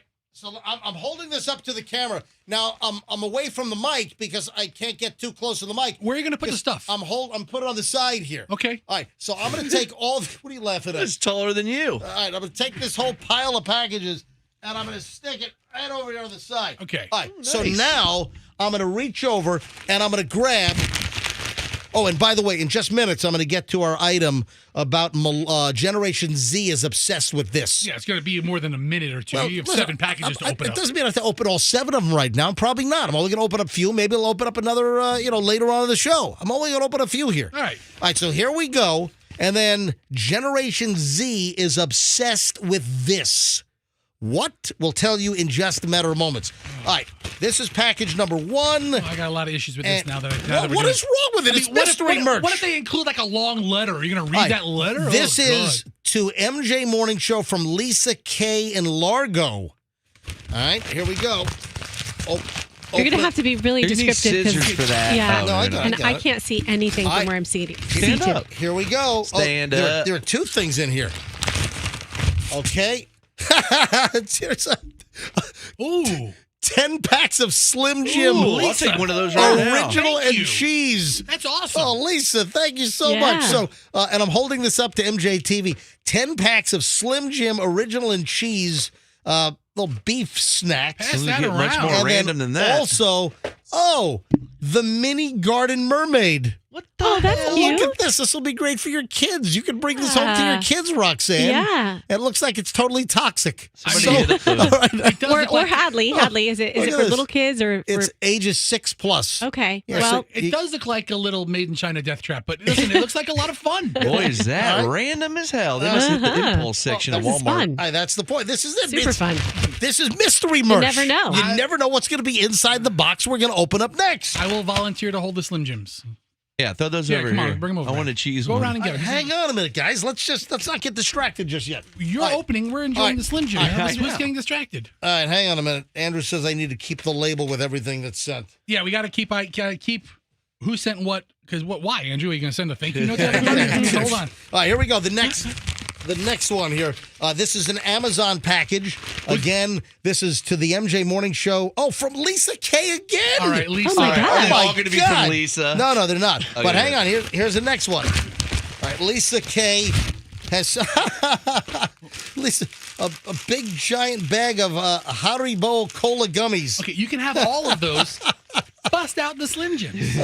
Wait a sec. Hey, and here we go. Also in the same a whole box of fishing lures. Oh, we know who those are for. That's ours. These are from Froggy. Nice. All right, so in this one, I love Lisa K. Haribo Happy Cola gummies, and we've got fishing lures. Oh, she took a All lot right, of so time. hold on. Four gifts. The Haribo's for MJ. The lures are for you. Obviously, the Slim Jims are for me because, I eat greasy, processed, fatty foods. And the mermaid thing must you be eat for all Roxanne. kinds of carcinogenic crap. Wow, they gave us each something. Lisa, that was very thoughtful, very generous. Thank you very much. All right, hang on a sec. Here's the next one. All right. Oh, here's the next. From Lisa K. in Largo. No, it's not. This is from. Lisa Q. It doesn't say it's from. This is addressed to Hal Herman. Okay, all right. I'm right here. I was under the table. I was waiting for my name to be called. This is addressed to Hal Herman. Oh, my gosh. MJ Morning Show. This is fantastic. Now, I feel folks, like a member of the team. If you want to send us mystery merch, the information is right on our website at mjmorningshow.com. That's mjmorningshow.com. And just look for mystery merch, and the address is right on our website. All right, this is for Hal Herman. Wow, let's And see. it is. I have no idea what the hell this Open is. it up. It looks like a long. Is it wrapped? No, it's just in a box. Is it a fire? It's a microphone. It looks like a. Hang on Oh a my minute. God! If that's my new Holy crap. Wow. That is the. Wow. That is Oh my MJ. God! It Oh is. my That's- Oh my God! That is just- the Bob Barker. Oh my This is God. amazing. It is a microphone. That is so Hal. It is like a Bob Barker Wait a microphone. minute! It is. This is amazing. Does it have the crap. connection? Plug it into his real mic. No, I've been plugging it into my mic. Hang on a minute. Oh, of course he's going to So, take it. yeah. It's got an XLR connector. All right, hold on. So MJ, Hang- unplug your studio mic. This is going to take Hal's game to the next level. Well, hold on. Let's hear I how it don't even sounds. think I'm going to get it Yeah, really. I'm by just the looks of it. Yeah, you may have to send another one. Does it work? Does it plug in? It plugs in. Sure, the XLR connection right in the back. Okay, he's All right, you kind got of it? having trouble getting it in. Your first day working studio equipment? You got MJ. Oh, there he is. There he is. Oh, All right, here we go. Look at this. oh my God!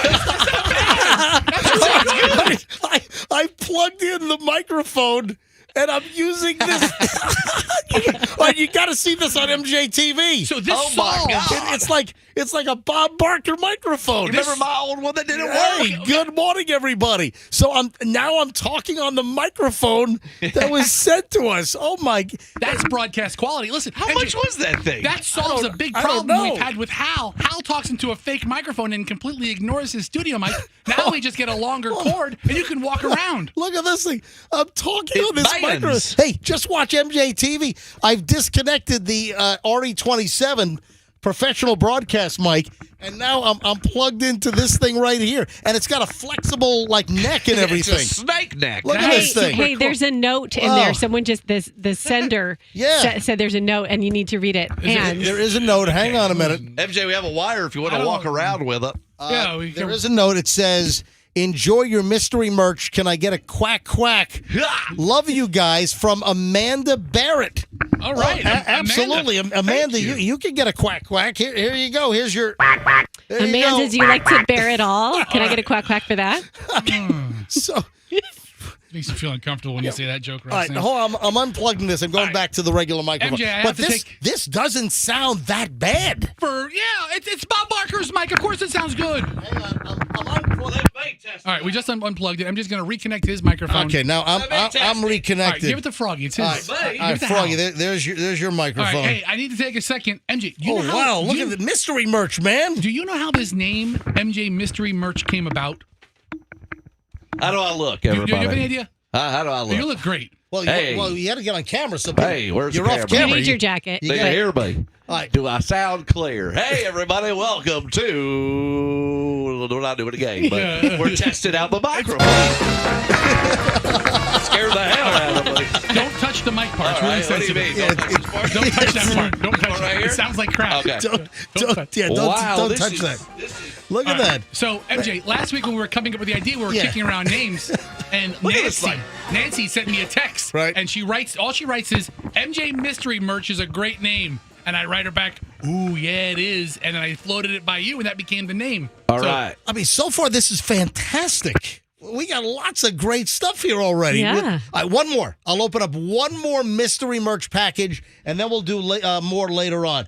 All right, we'll open up the big box next hour. Okay, fine. There's a huge box. Let me open up this right here. We got to do a box. Okay, good. Do a box. All right, this is to MJ.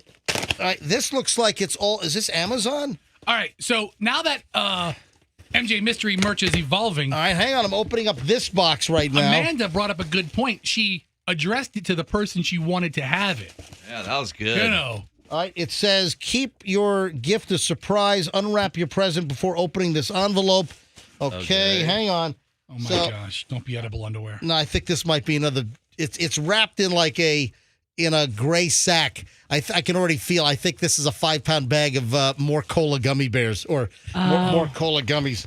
Hang on a minute. Or maybe they're And- psychedelic gummies. Yep. Look at this. Oh, my God. Okay. It's a it's a 3-pound bag. A 3-pound bag of Haribo Happy Colas. Awesome. In the bulk package. You better MJ turn up doesn't- your workout. Look at that. MJ doesn't need any more gummies at this point. All right, so there we go. That is what I opened up 3. Hey, if anybody wants to send gummies to Froggy, you know what kind. Yeah. Man, that was successful. We still have like 4 more things to open up next hour.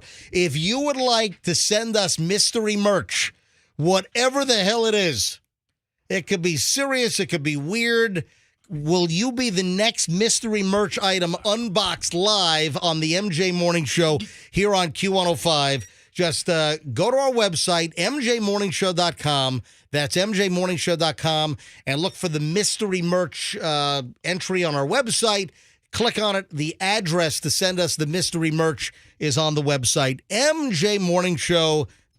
All right, give me that card, the last card that was in that package. I put it somewhere. all right, I'll get it. we'll get it. I'll get it in a minute. All right, fine. Listen, we're not going to send people thank you. No. We're doing their thing on the air. Oh, no, we're not going to send thank yous. Of course not. I was going to take it to the shredder. It takes. Of course not. I'm going to send thank yous, please. Roxanne got a text a little while ago from a listener, and I want to share this. And Roxanne, this is a listener that's claiming that there's a big problem on Gandy where they just built the new Starbucks. Yeah, that it's a nasty spot for trying to get out, and it's causing car accidents. All right, I know exactly where this is because I was wondering what they were building next to the Dunkin' Donuts. And then I asked the Dunkin' Donuts people, like, I don't know, 6-7 months ago, I'm like, hey, what are they building next door? They're like, a Starbucks. What? Yeah, Right next door to a Dunkin'? Exactly. So we got a text a little earlier today. And, of course, you can text us anytime. 800-990-1047. That is the same number. Are you yawning? That wasn't me. Who just yawned? Fester, did you yawn? Froggy. Was that me. you? It was not me. I own my yawns. The number to call in or the number to text us is 800-990-1047. 800-990-1047. We got a text a short time ago that says on Gandy, they put a Starbucks next to Dunkin' Donuts, so cars exiting from Starbucks are crashing into cars pulling in from Dunkin'. Oh, my God. That's a coffee calamity? You got to send Froggy and Fester. What? How the hell did they get this approved? Now, I have not seen the traffic flow over there, but I'm typically at that Dunkin' several times a month for Michelle because, Michelle typically likes me to pick up a Dunkin' coffee for her like once a week, on the weekends typically, or sometimes like on the way home. Hey, can you bring me a Dunkin' Donuts coffee on the way home? So I've stopped at that Dunkin'. It's right down the street from our old radio studios when we used to work for a Clear Channel and iHeart. It's a ghost town now, right? It's like, I think it's used as a bat house or something. What? That building. Yeah, I think so. All right, so I know they put a Starbucks. I guess it's open now. So I know they were building the Starbucks right next to the Dunkin'. It's right on the corner of Manhattan and Gandhi. You got the KFC on the corner, so it's KFC. Then you have the Dunkin', and now you have Starbucks right next door. And this listener is saying that it's a big old traffic problem. All right, 7:58 at the MJ Morning Show. And Generation, what are you smirking at me for? I'm just thinking of a new Kemp Rouge and Green commercial. Who do you call for a coffee collision? Yeah. Call Stacey Kemp Rouge and Green. Were you trying to go to Dunkin', which was there first? And suddenly, some newfangled millennial trying to go to Starbucks bashes into you and your neck is all cricked up good. Almost every action is going to involve spilled coffee. There's going to be burns. And then your wiener gets scorched. Oh. Oh my God, I wasn't even thinking that. Kemp Rouge and Green, your wiener scorch specialists. Oh. Look at that. All right, so generations, yes, Rox. Sorry, I really want to know what Generation Z does, but I do also have to ask. A lot of people are asking who sent the last gift of you didn't say the name of the last and they want Haribos. you to read the card. All right, hang on. All right, You don't have to get to the whole card. There's a little gift card in here. What, and the Haribo store? These came from, hi, MJ. I know these are your favorites. I hope you enjoy them. So glad you renewed the contract. I love you all. From Stacy in Largo. Oh, she calls the show all the time. Thank you, Stacy. Stacy in Largo with a big bag of cola gummies. Well, David sent one and you didn't read his, and then Lisa K said there was a note in hers. So hold on. So this is turning into like a... Hold on. We have to set parameters. We can't get into every note. But we don't want to seem selfish. I mean, listen, thank you for sending some. I'm just not going to read the Yeah, but we can't act like 3-year-olds opening their birthday gifts and Lisa ripping the note apart. Yeah. Lisa K wrote a gift for you. This was the Amazon gift ticket. I'm guessing you can tell which gift is for whom. Sorry, Rox, I didn't know what to get you, so got you something for the girls. The Slim Jims? Love the show. Love you guys. That's Lisa K. That's Slim Jims, the fishing lures, the gummies, and then Roxanne got some little mermaid little plastic aquarium thing. With a lot of small parts for the kids to choke on. Really thoughtful. Thank you very much. The smaller the better. That's how we roll in my house. Can I get to the millennial story now? Yes. All right, we got to set I'm sorry. Generation Z. All right. Froggy, bust open some of those Slim Jims and cola gummies. Guys, no, don't do it now. Why? You're Because talking. It's a distraction. Let's do the show. Jeez. We'll chew quietly. What is Generation Z obsessed with? Their cell phones. It has to do with their faces. They're obsessed with their feelings. I sent you an article about that yesterday. I said faces. I just said faces. The word Well, I'm faces. just adding why to are you that. saying no? It's their faces. All right, I just said what it is. All right. Do you know what buccal fat is? Is it buccal fat or is it called buccal? Buccal.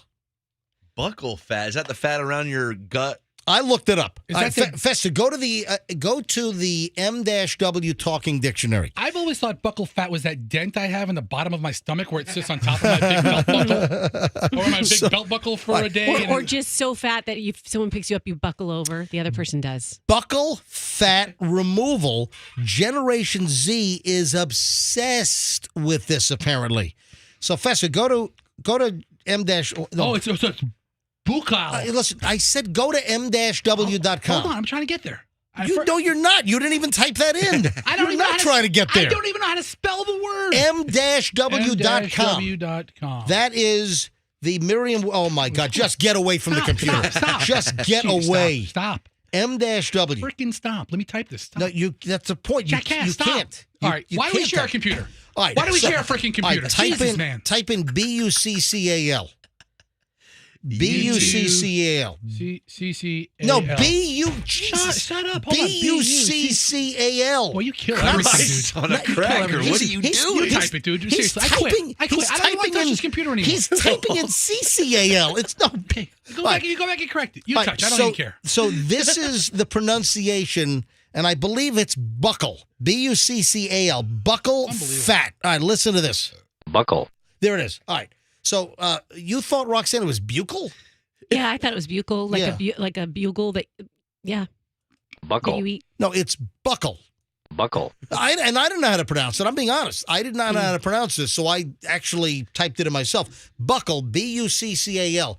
Buckle is of or relating to, near, involving, or supplying a cheek. Relating to, involving, lying in the mouth. So buckle fat is like the fat in your cheeks.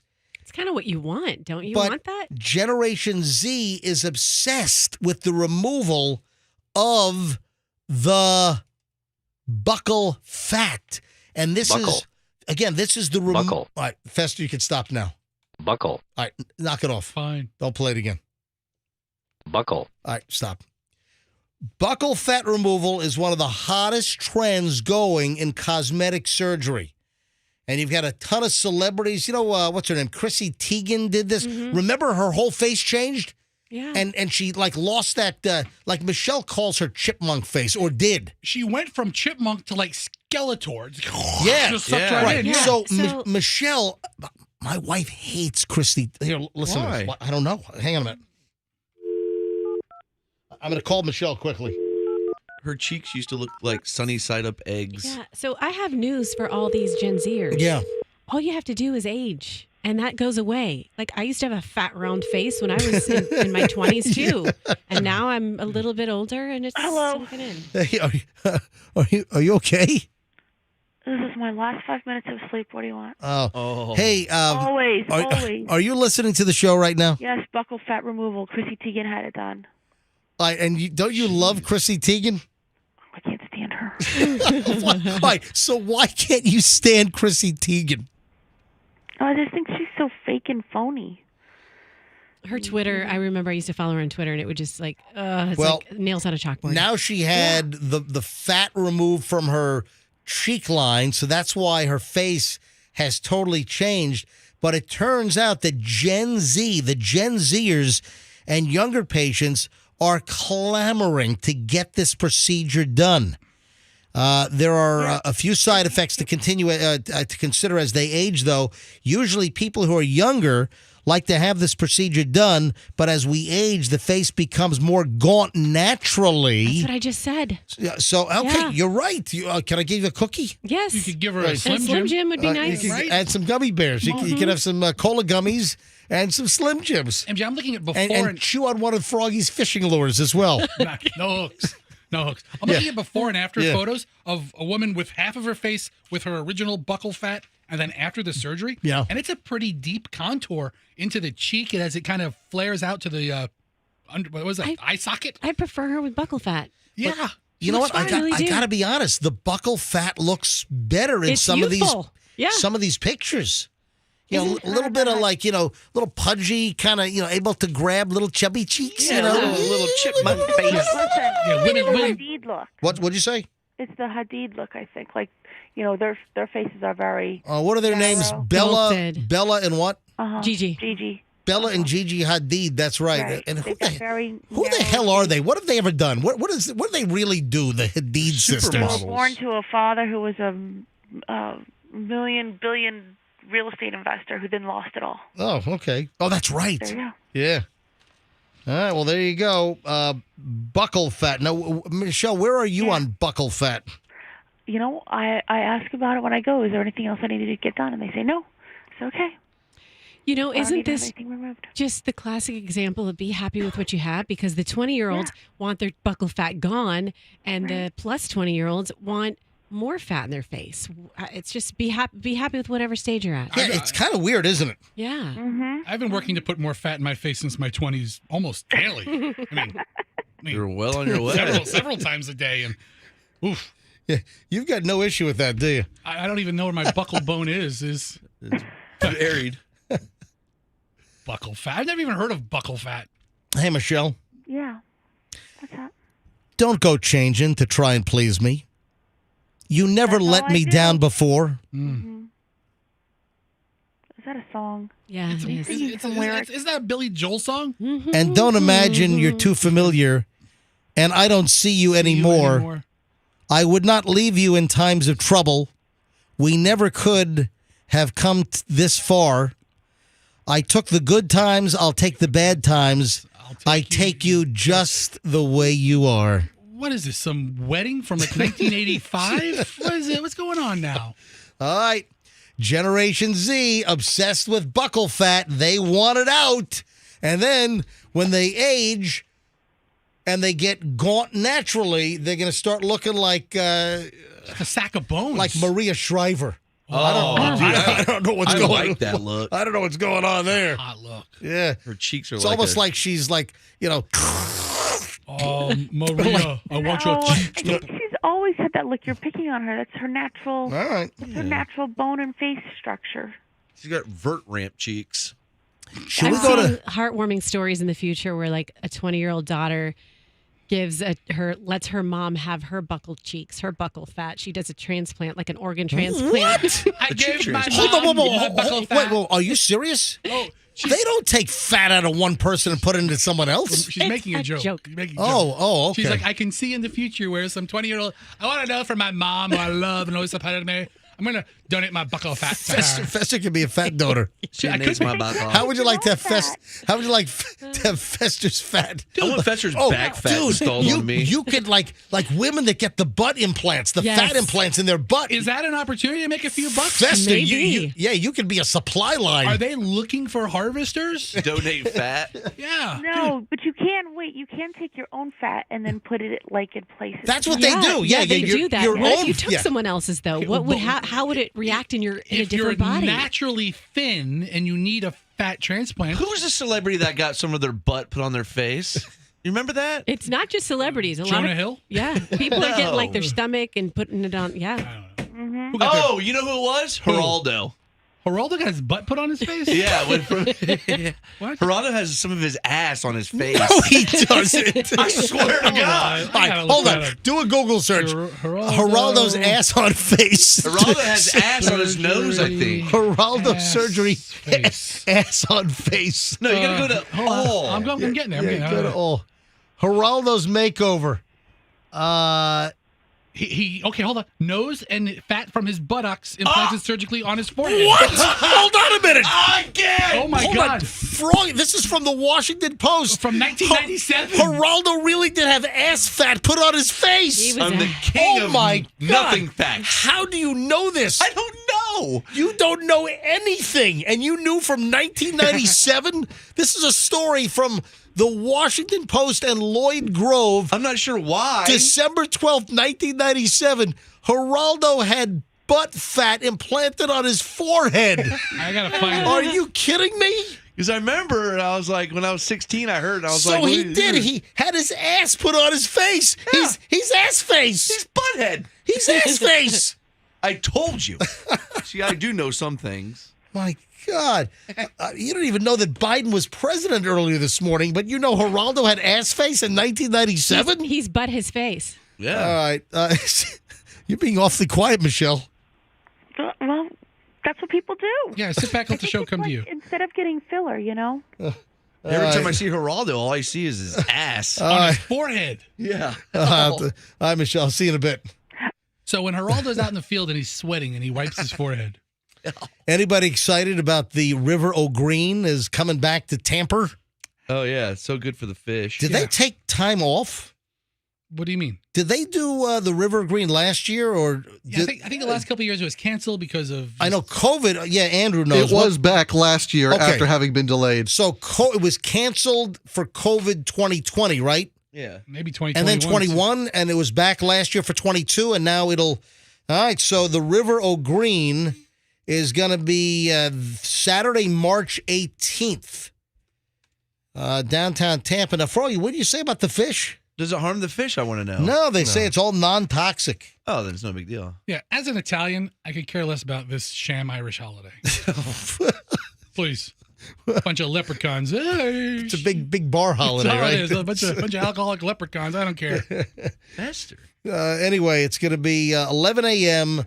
on Saturday, March 18th. They're going to pour what do they do? They have like drums of. So it's a concentrate, Is and they have it boats. powdered or is it liquid? I think it's liquid form, and it's super concentrate. And then they have speedboats doing circles as like a big blender to mix it up. And then in a couple of minutes, it makes the whole river green. And then how long does it? I've never been a huge fan of this. I'm sorry, I'm just being honest. But like Chicago was famous for this. They turned the Chicago River green. So that's been a big deal for decades and decades. So I guess, we took the concept from Chicago. I was never really into, turning the water green. It just, like a radioactive sludge pool, Yeah. Once you turn it red for Christmas, it just looks like blood. Why doesn't the mayor harvest a big algae bloom and have a real green river? Anyway, it's They're back, out there. and I'm just being honest. Listen, if this makes some people happy, then good for them. They say it's non-toxic. It doesn't harm the environment. And listen, if people get happiness out of this, and so be it. I'm just saying that I've just never been into the whole green river thing. According to Chicago stats, it takes about 45 minutes to apply the green color and have it set in, and it lasts for about a week. There's no way it can. According to a site about Chicago stuff. What do you think about a new Florida bill which would ban people allowing their dogs to stick their heads out of the window while they're driving? What? That's a good question. Do we have more important things that we should worry about, or is this really a thing? Some people, when I see people who leave the window all the way down, I'm like, the dog is almost going to fall Yeah, out. it You're makes not you worried nervous. about It's it. not going to fall out. How do you know? You can jump out. How many falling out dogs do you see? We ought to go to phones on this. I'm not making this up. Florida Senator Lauren Book, who's a Democrat in Broward County, has filed a new bill intended to protect animals. She wants to make it illegal for a driver to allow the dog to stick the head out the window of the vehicle while it's in motion. Okay, wait a second. Dogs have those, most of them have those, unless it's a pug or a smush face dog, they have those elongated snouts. Yep. So that feels good for them to feel like the wind. That's one of the enjoyable things about being a dog and riding. You a mean like car. standing on top of a mountain peak and Yes. having the cold wind blow through my hair like I'm enjoying a York peppermint patty? Exactly. That's what dogs like Feel about the car sensation? rides. Yes. Why are you going to take that little pleasure of life away from them? Let's go to phones on this because there are two parts to this. She wants to make it illegal for a dog to be in the driver's lap while driving and for the dog to stick their head out of the window of the car while it's in motion. It is Florida Senate Bill 932, and there are provisions to make it illegal to have a dog transported on the running board, fender, hood, or roof. Wait a minute. Who does that? Who's driving with your dog on the roof of your Is that a car? big issue? My I've never seen it. I mean, I saw a dog over the weekend in the back of a truck bed, but not on the hood or roof or running board. I never was a fan of dogs in the back of pickup trucks either. Same. I don't like that at all. Sometimes they're chained. I've seen them get all thrown around back there and they're leashed up, but I don't like dogs in the back of pickups. Let's go to phones. Look at the phones. Every line's already. I haven't even given out the phone number. We got to go to phones right now. 800-990-1047. 800-990-1047. What are your thoughts about this bill? It still has to pass the Florida legislature, and then it has to be signed into law. But these restrictions would also require dogs be secured in a crate or appropriate for the size of the dog while in a motor vehicle on a public roadway, or be restrained with a safety harness or seatbelt.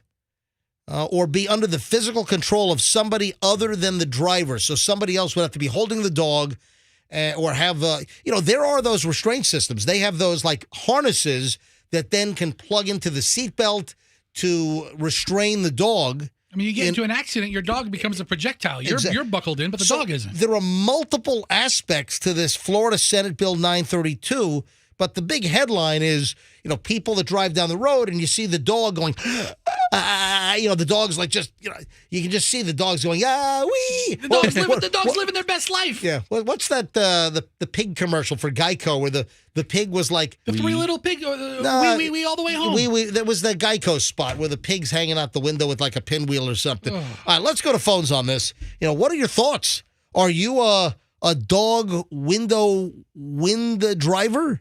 Do you allow your dog to sit in the passenger seat or sit in the rear of the car with the window open where they stick their face out the window? They could be illegal. I drove 100,000 miles with a chihuahua wrapped around my neck with his head out the window. He's fine. Yeah, there's all kinds of things here. For violations, dog owners or drivers would be open to potential moving violation citations with the charges to not count as a criminal traffic infraction. Shifting over from dogs, the bill also sets rules for cat owners, making declawing of cats illegal if not necessary for meth. There's a whole lot of crap in here. Jeez. My God. All right, let's go to every line is jammed. 800-990-1047. When a line opens up, try to sneak in. 800-990-1047. Hey, Tammy's in Wesley Chapel. Hey, Tammy, welcome to the MJ Morning Show. Tammy, are you there? All right, hey. Can you hear me? Yeah, Tammy, we can hear you now. Go ahead. Well, I have a Cavapoo. And Whoa. You have a what? A Cavapoo. It's a Cavalier Spaniel and a Poodle. It is the cutest thing ever. Wow. It's like a teddy bear. Sounds cute. Anyway. A Cavapoo. I've heard of all the different, Franken dogs, but I've never heard of a Cavapoo. Yeah, and they're so cute. Mine's ruby red. Oh. And so I went to Dick's. Hold on a second. Ruby Your red? dog is like Clifford the Big Red Dog? Take him to the doctor. Yeah, so he's like that, but he's a miniature. And he's all curly. He's so cute. I'll have to send you a picture. Please do. Anyway, Yeah. so I went to Dick's Sporting Goods, and they've got the buckle in, so you buckle it in the front seat or the back seat. Yep. And I only let him go out the window at 45 and under because I don't want to go 60 because if something flies in his eye or something. But he loves it. He puts his face out. He loves it. And that was. All right, so Tammy, what are your thoughts if this gets passed into law that it would be illegal to allow your dog to stick its head out the window? Well, I guess I'll just have to, take chances, So I'll just have to, roll out the window if a cop comes by. Good thinking. Good thinking. Yeah. So you think that your dog's love of the face out the window, it overrides any potential illegality? I guess so. Hey, Tammy, have a great day. Thanks, Tammy. Mike is in Cortez. Hey, Mike, you're on the MJ Morning Show. Hello. Hey, good morning, everybody. Hey. I have no problem with the dog out the window. I absolutely hate the people that drive with the dog in their lap because they cannot see. It makes a big blind spot. I almost had the front end ripped off my car because a lady was turning left in front of me, and her dog was sitting in her lap, and she could not see my car. Can you imagine if they get into a wreck and the airbag goes off and the airbag just smashes into the dog and pushes the dog into your face? Yeah, and between you and the dog? Mike, thanks for the call. Good point. Thanks, Mike. And again, that's part of this bill. No dogs hanging out the window of your car and no dogs sitting in your lap. This is a lot of legislation. While you're driving. Again, this is proposed legislation. This is Florida Senate Bill 932. And if it passes, it would bar all of these things. All right, back to phones. Let's grab Daisy. Daisy's next on the MJ Morning Show. Hey, Daisy. Good morning. Now, I heard somebody say earlier, dogs just aren't flopping out windows. I disagree. My husband went to go pick up his mother's little poodle, 8-week-old poodle, had it in his lap, window down. The little puppy jumped out the window. It was horrible. Oh, my Try God. explaining that to your mother-in-law. What happened to the dog? It died. Oh, my God. They do fall out the windows. What did I tell you? When did this happen? This was years ago. He was probably like 19. Oh, jeez, that's terrible. Yes, they do My flop out God, windows. thanks for ruining the show, Daisy. Downer. I'm going home. Poor dog. Put on Rick Astley. I'm out of here. All right. Thanks, Daisy. Bye-bye. Bye. All right, Andy I'm sorry. Andy's in St. Pete. Andy, you're on the MJ Morning Show. Hi. Hey, how you doing? Yeah, I had a wolf shepherd, and I was in a caravan. It had its head out the window, and it stepped on the button that takes the window up, and it was starting to choke. And luckily, it stepped off of it because I was able to control it on my side. But for the most part, I don't mind dogs being able to stick their head out the window. The ones in the lap. I mean, think about that. I mean, get a visual on this. The dog's hanging out the window, and the dog puts its paw on like the window armrest and hits the button and causes the window to go up on its neck. Oh. Okay. Wow. So, Andy, you were able to save the dog, though, right? Yeah, the dog's fine. I don't need 2 calls in a row. Got to talk about a damn dog dying. I got these up-tempo records. Get me Don on the phone. All right, Casey. Hi, buddy. Thanks. A little inside Casey Kasem outtake from American Top 40. Linda is next on the MJ Morning Show in Auburndale. Hey, Linda. Hey, how are you this morning? We are well. Go ahead. Well, I think the government already has enough laws. I don't think we need to be regulating a dog sticking its nose out the window. And if someone is being cruel to their animals, there's already a law for cruelty to animals. Yep. So I think it's a waste of time. There's more important things that they can be doing. What about dogs riding in the laps of drivers? I don't do that. But then again, I think it's up to the individual owner. If they're putting their dog in jeopardy, then there are certain laws, like I said, cruelty to animals. But I just don't think we need the government regulating how we breed and everything else. So thanks for Good the point. call. I like that. Hey, did you know it's not illegal that I'm aware of? I'm looking to make sure, but I think you can stick your head out the window as a human while you're driving. That's funny. So We had to do that. Yeah. So your 3-year-old kid can. Yeah. Where's that law? So your kid can hang out the window, but your cockapoo can't, or whatever the hell it is. We're going to tell All you right. how to handle your dogs with that. All You can right. do whatever you want with yourself. Hey, Jessica's in Spring Hill. Hey, Jess. Hey, good morning, guys. Hey, I'm go ahead. kind of on both sides of this. Yeah. My dog loves to stick her head out the window. Of course, one of my kids always holds her.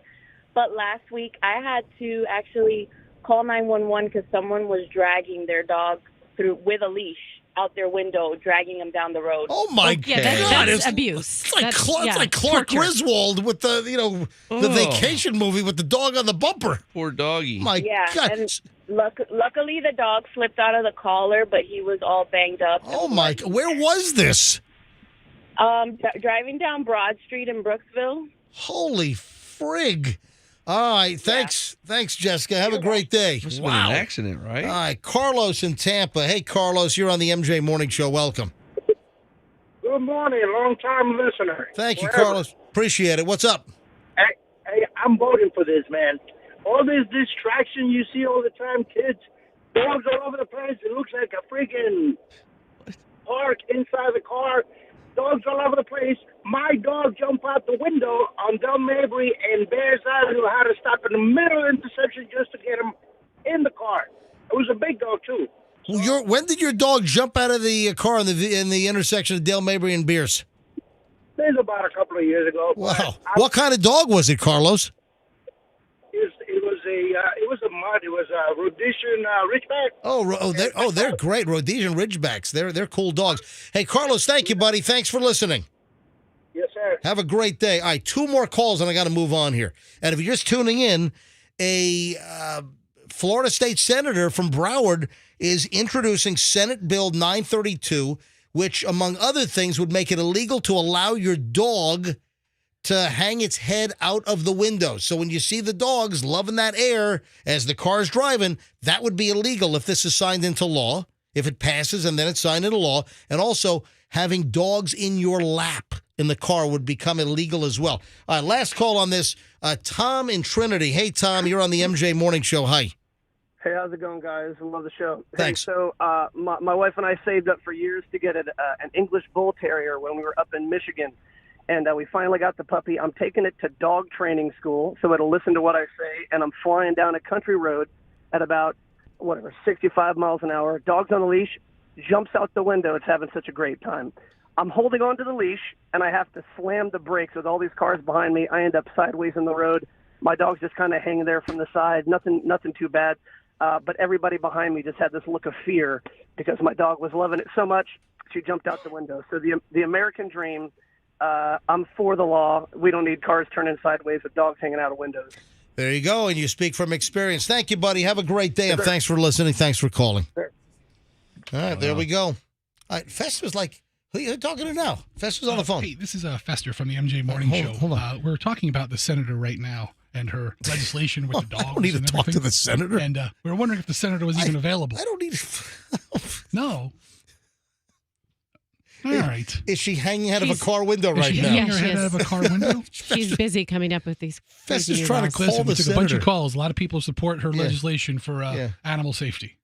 And a lot of people are All saying, right. get government We out of our played it on faces. the MJ Morning Show on All right. Q105 Yeah, in Tampa. Thanks, yeah. Sure they care All down right. in Broward. All right. You really, who'd you call? I'm trying to call the senator's office. If she was, she's probably, How about drinking the- coffee or something. How about they just say that it's okay for dogs to stick their head out the window, but they have to have the doggles on. The goggles. Can I point out that she looks like an Afghan? The senator? I'm sorry. No, senator's a beautiful one. Roxanne, wouldn't you just mouth? Yeah, What do she you does. say it on the Well, air? it's so Don't funny mouth it. Because I said she does. But the reason I say that is because last night I watched 101 Dalmatians. Looks like a what? And there's the scene with the lady who looks just like her Afghan dog, and this is the senator. An Afghan a dog. I thought you meant like a blanket. No, an Afghan dog, Froggy. You're calling the woman The senator's a lovely legislator. dog. Take it back. All right. Hey, I got a couple of airline and airplane related stories. This is insane. We have talked about and we'll do some more unboxing. In just a matter of moments, we'll unbox the remainder of the gifts that were sent to the MJ Morning Show's Merch Madness. What are we calling it? Mystery merch. Mystery merch. All right, we got 9 different names for this thing. So I've got 4 more unboxings that we'll do before we end the long MJ Morning Show segment. Stand by. First, though, this is something that's come up on the show in the past, and this is a racket. This is a scam.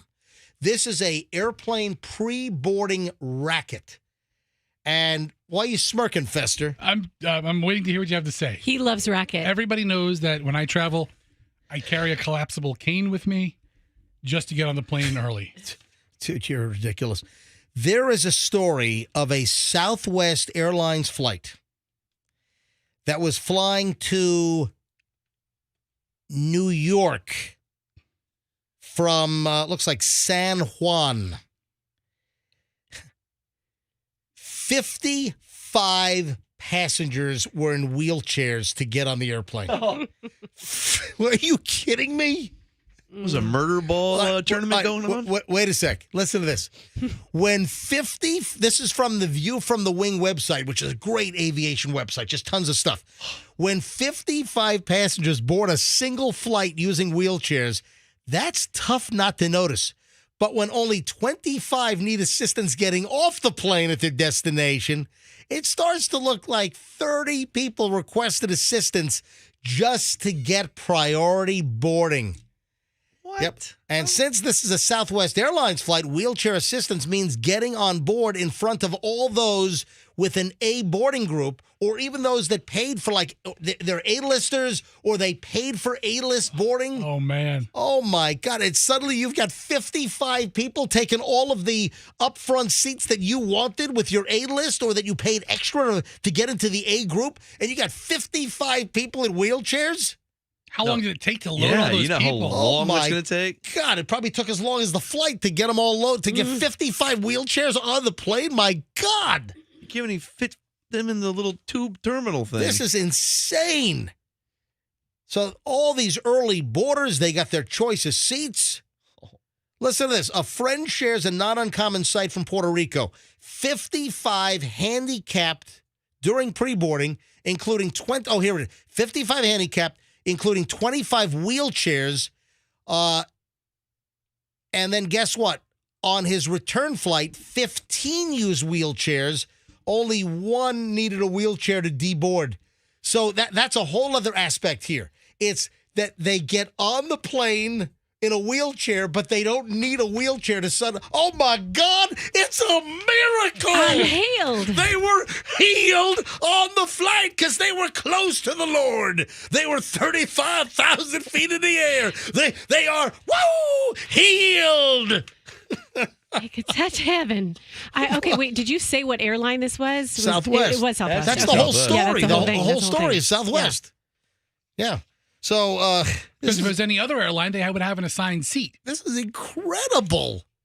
We've talked about this. It's not new to us. We have talked about this, but what's new for us is that the observation on this particular number. Faked hurting my leg.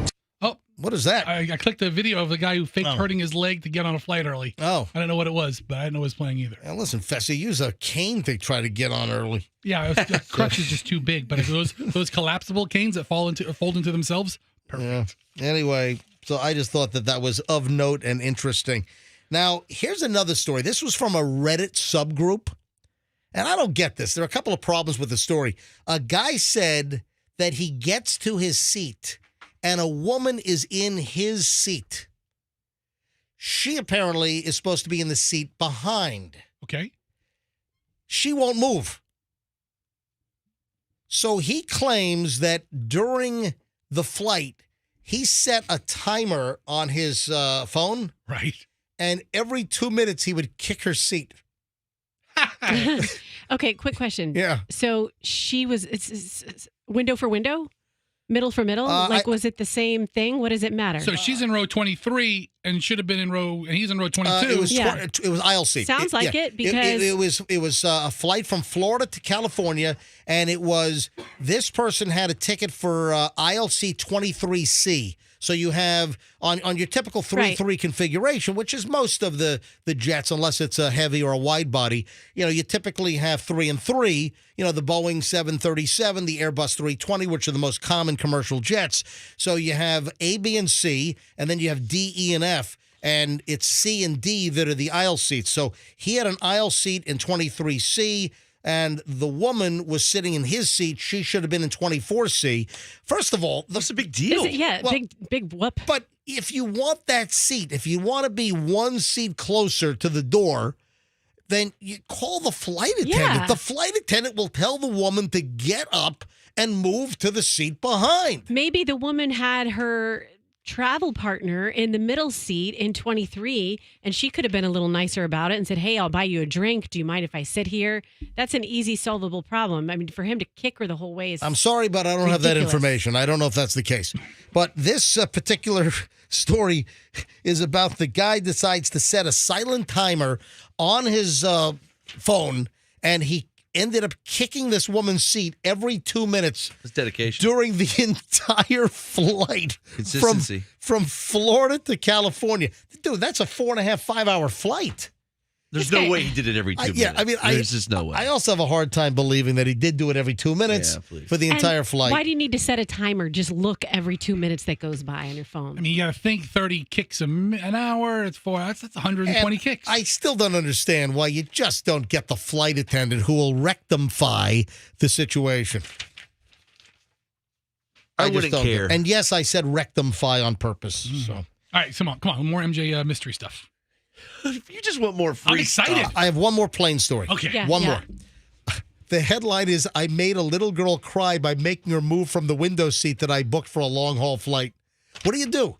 So if you're in a row and the kid takes the window seat, it's not your kid, and you book the seat, and the kid's like, leaning out, looking out the window, and, you got to tell the kid, hey, that's not your seat. That's my seat. You got to move. The kid starts to cry. What do you do? Is this the worst guy in the world, or what should be done here? I called the kid a chump. And I moved him. Listen, life's hard, kid. The thing is then that would put this guy in the middle seat. So what is he separating the kid and the parent? Where's the guardian of the kid? Yeah, right? I mean, think about it. If your kid's against the window, he gets middle. This was another Reddit story, and the user said that they had paid for the window seat on a 9-hour flight. Oh. And was made to feel guilty by the child's father for asking the small kid to move. So obviously the dad didn't want to sit next to his own kid. This was a 22-year-old woman. So what was the guy supposed to do? Yeah. Oh, well, wait a second. 9-hour, I'll tell you what, a 9-hour flight would have probably been like a wide body. Would have been a 767, an Airbus 330. So it would have been the twin aisle plane most likely. But, still, window seat, you're in a row, maybe 3 or 4, whatever it is, and asked to move. So I don't have a problem with that. If you, a 9-hour flight, and you book the window and you want the because really window seats, unless you want easy access out, if you're flying coach, the window seat is really the better option. Because no, I'm an aisle guy. I'm a window. I'm a window. Hang on, let me tell you. It depends how big you are. I typically go with an aisle because I just like to be able to be on the edge, be able to get out, exit when I want to exit without climbing over 3 people, whatever the story is. But from a logistics standpoint, if you're on a typical 3-and-3 airplane, the window seat provides you with the best flexibility because you have that whole edge against the side of the plane where you can lean, and it just you control the window, the shade. You do. You have additional room. So, really pound for pound, the window seat is probably better for overall comfort. You don't need to lean on a plane. The plane automatically puts you back into a leaning position. No, that doesn't happen to That's what I like. Well, plus the fact that if you're the aisle seat and the other 2 people, window and middle, if they need to consistently get up, during the flight, you got to get up. Well, you're sleeping, they're not whatever. your hand. Yeah. So you can smell their hair as they MJ, walk by. this I read a little bit more about this story. Okay, so it was a 22-year-old woman. Yes. She went to go sit down in the row. The father was in the middle seat. Yep. And he had booked the aisle seat for his little girl. And the little girl was sitting in this woman's window seat. And he looked at her and said, "Come on, she's a kid," and pointed to the woman to just take the aisle seat. Yeah. Mm-hmm. That's how it went down. Yeah. Tough luck, kid. That's hard. 9-hour flight, you want the window, you get the freaking window. You do. Sorry about your kid's feelings. She must not have been too hot. All right, are you guys ready to go back to mystery merch? Yeah. Here we go. Ladies and gentlemen, it is part 2 of mystery merch on the MJ Morning Show. This is where last week, and we've done this for years. I mean, this goes back from the beginning of the MJ and BJ show in the 90s. People have sent us stuff. We've gotten gifts in the mail. But, we thought we'd, maybe capitalize on this even further. This is a concerted effort to see what we can generate. Yeah. Everything else in the past has been random or have an ulterior motive. Remember we all got mini motorcycles? And I got busted for driving it through the building? And What kind of stuff will people send us? That's the whole premise behind mystery merch. Mystery. What was the other name that I came up with a little earlier? I came up with merch search. Nah, there was another name. No, you came up with I just said it. I just said it like half an hour ago. Merchapalooza? I don't remember. Yeah, whatever. All right. Unboxathon. Well, we said that as well. All right, let's start opening up more boxes. Again, last week we said, hey, go to our website. We have a post at mjmorningshow.com, and hey, this still goes. Go to our website, mjmorningshow.com. Look for the mystery merch article. Click on that, and that'll give you the address to the radio station. And just send us stuff, whatever you want to send us. And you can listen to the show to hear your item unboxed live on the air. All right, here we go. Andrew, where on the website's the address? It is. Is it under the picture of it's, MJ holding? It's on featured MJ Morning Show mystery merch. I mean, how much clearer do you want it to get? You have to click the link. All right, I'm just making sure.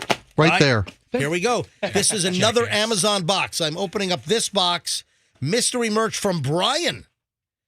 MJ Morning Show. Here we go. Here we go. Ooh, Brian. And what the hell is this? What is it? I have no idea what Vacuum this is. sealed. Hang on, it's vacuum sealed. Is it meat? Big Mom undies. All right. I can open this up. Hang on. I'm going to hold it up to the camera on MJ TV. Who are they going for? All right, here's the note. Hello, MJ Morning Show. I hope this package finds you well. This is for Fester. Thank you. For when his butt decides he can grow to match the rest of them. He can sport them next time he resort pool crashes over in Orlando, from Brian Peterson. Let me see him. All right, let's open this sucker up here. Hang on a minute. This thing is... How big are they, it's Brian? vacuum sealed. Well, I'm opening up the vacuum seal right now. Anybody who listens to the show and knows me well, although I am a very large person, I am tiny-assed. That's true. These are leopard patterned granny panties. Let's see the size.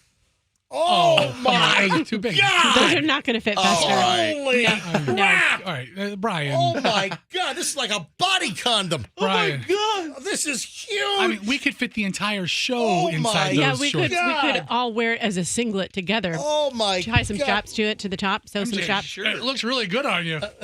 MJ's putting it over his head. Well, I can't. There's no head spot. There's there's armholes. crotch. All right. Fester, there you go. So I just held this up to MJ TV so you can go back and watch the video Thanks. later on. MJ TV live and streaming later. It's always available. MJ TV at mjmorningshow.com. All right. Thank you, Brian. All right, this is like Possibly doing that. you know those like 600-pound fetish models. This is like All right, we got to go quickly here. Let's go to the next one. This is from, let's see, Mystery Merch, MJ Morning Show. And I'm opening up this box, another Amazon box. And this, oh, look at this. We've got. Oh, nice. Oh, there's no gift card, so I don't know who it came from. We can use those. But 2 little fans. For the studio. Yeah, 2 little tiny fans, I guess, for the hot studio, since our air conditioning sucks in here. Toot fans. Those are Look, great. Look at this, little bitty fans. All right, thank you. Wow, people are so generous. I got 2 more. Can I be honest? I didn't think anybody was going to send anything. Oh, my God. Folks, send us mystery merch. Go to our website. Go to mjmorningshow.com. Look for mystery merch. Click on the tile.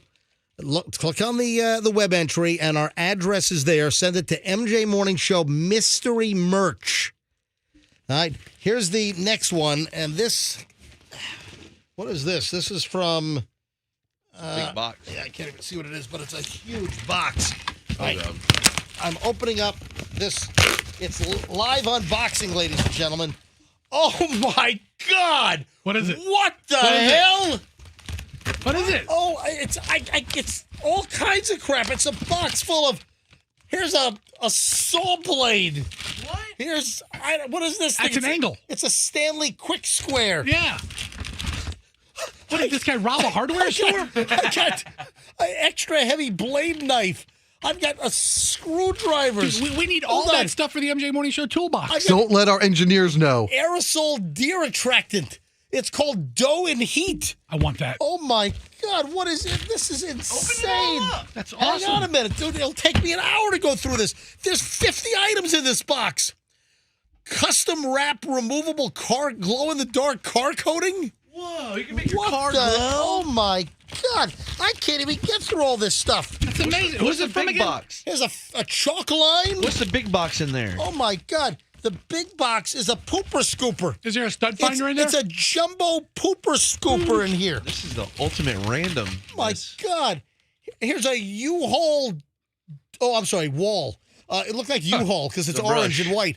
It's a wall dog brush. Folks, this box is crammed with... I can't even see all this crap that's in here. Oh, my God.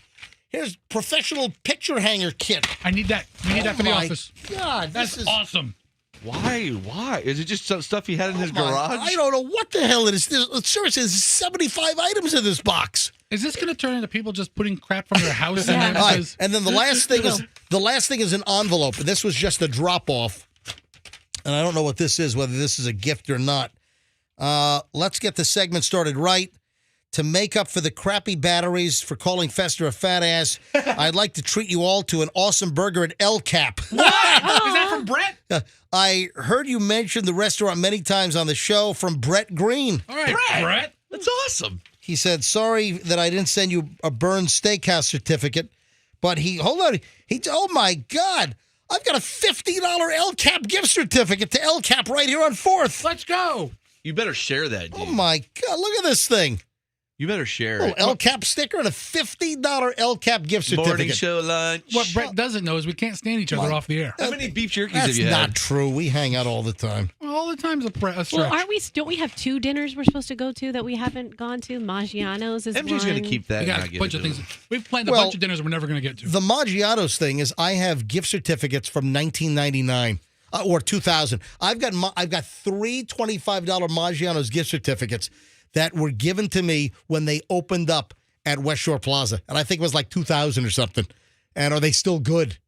So remember, we wanted to do a morning show dinner and then try to give them the 23-year-old gift certificates to see if they work.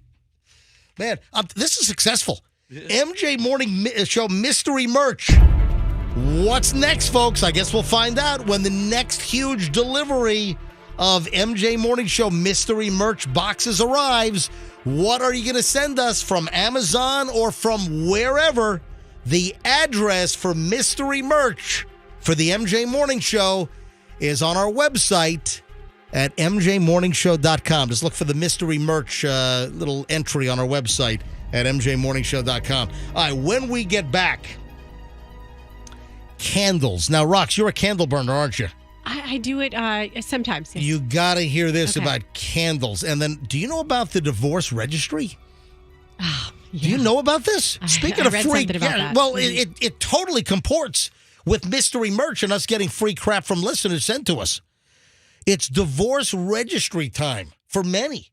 So what is that? We'll explain it all coming up. We're loaded next on the MJ Morning Show here on Q105. First up.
MJ Morning Show, Q105, MJ and the crew, 857.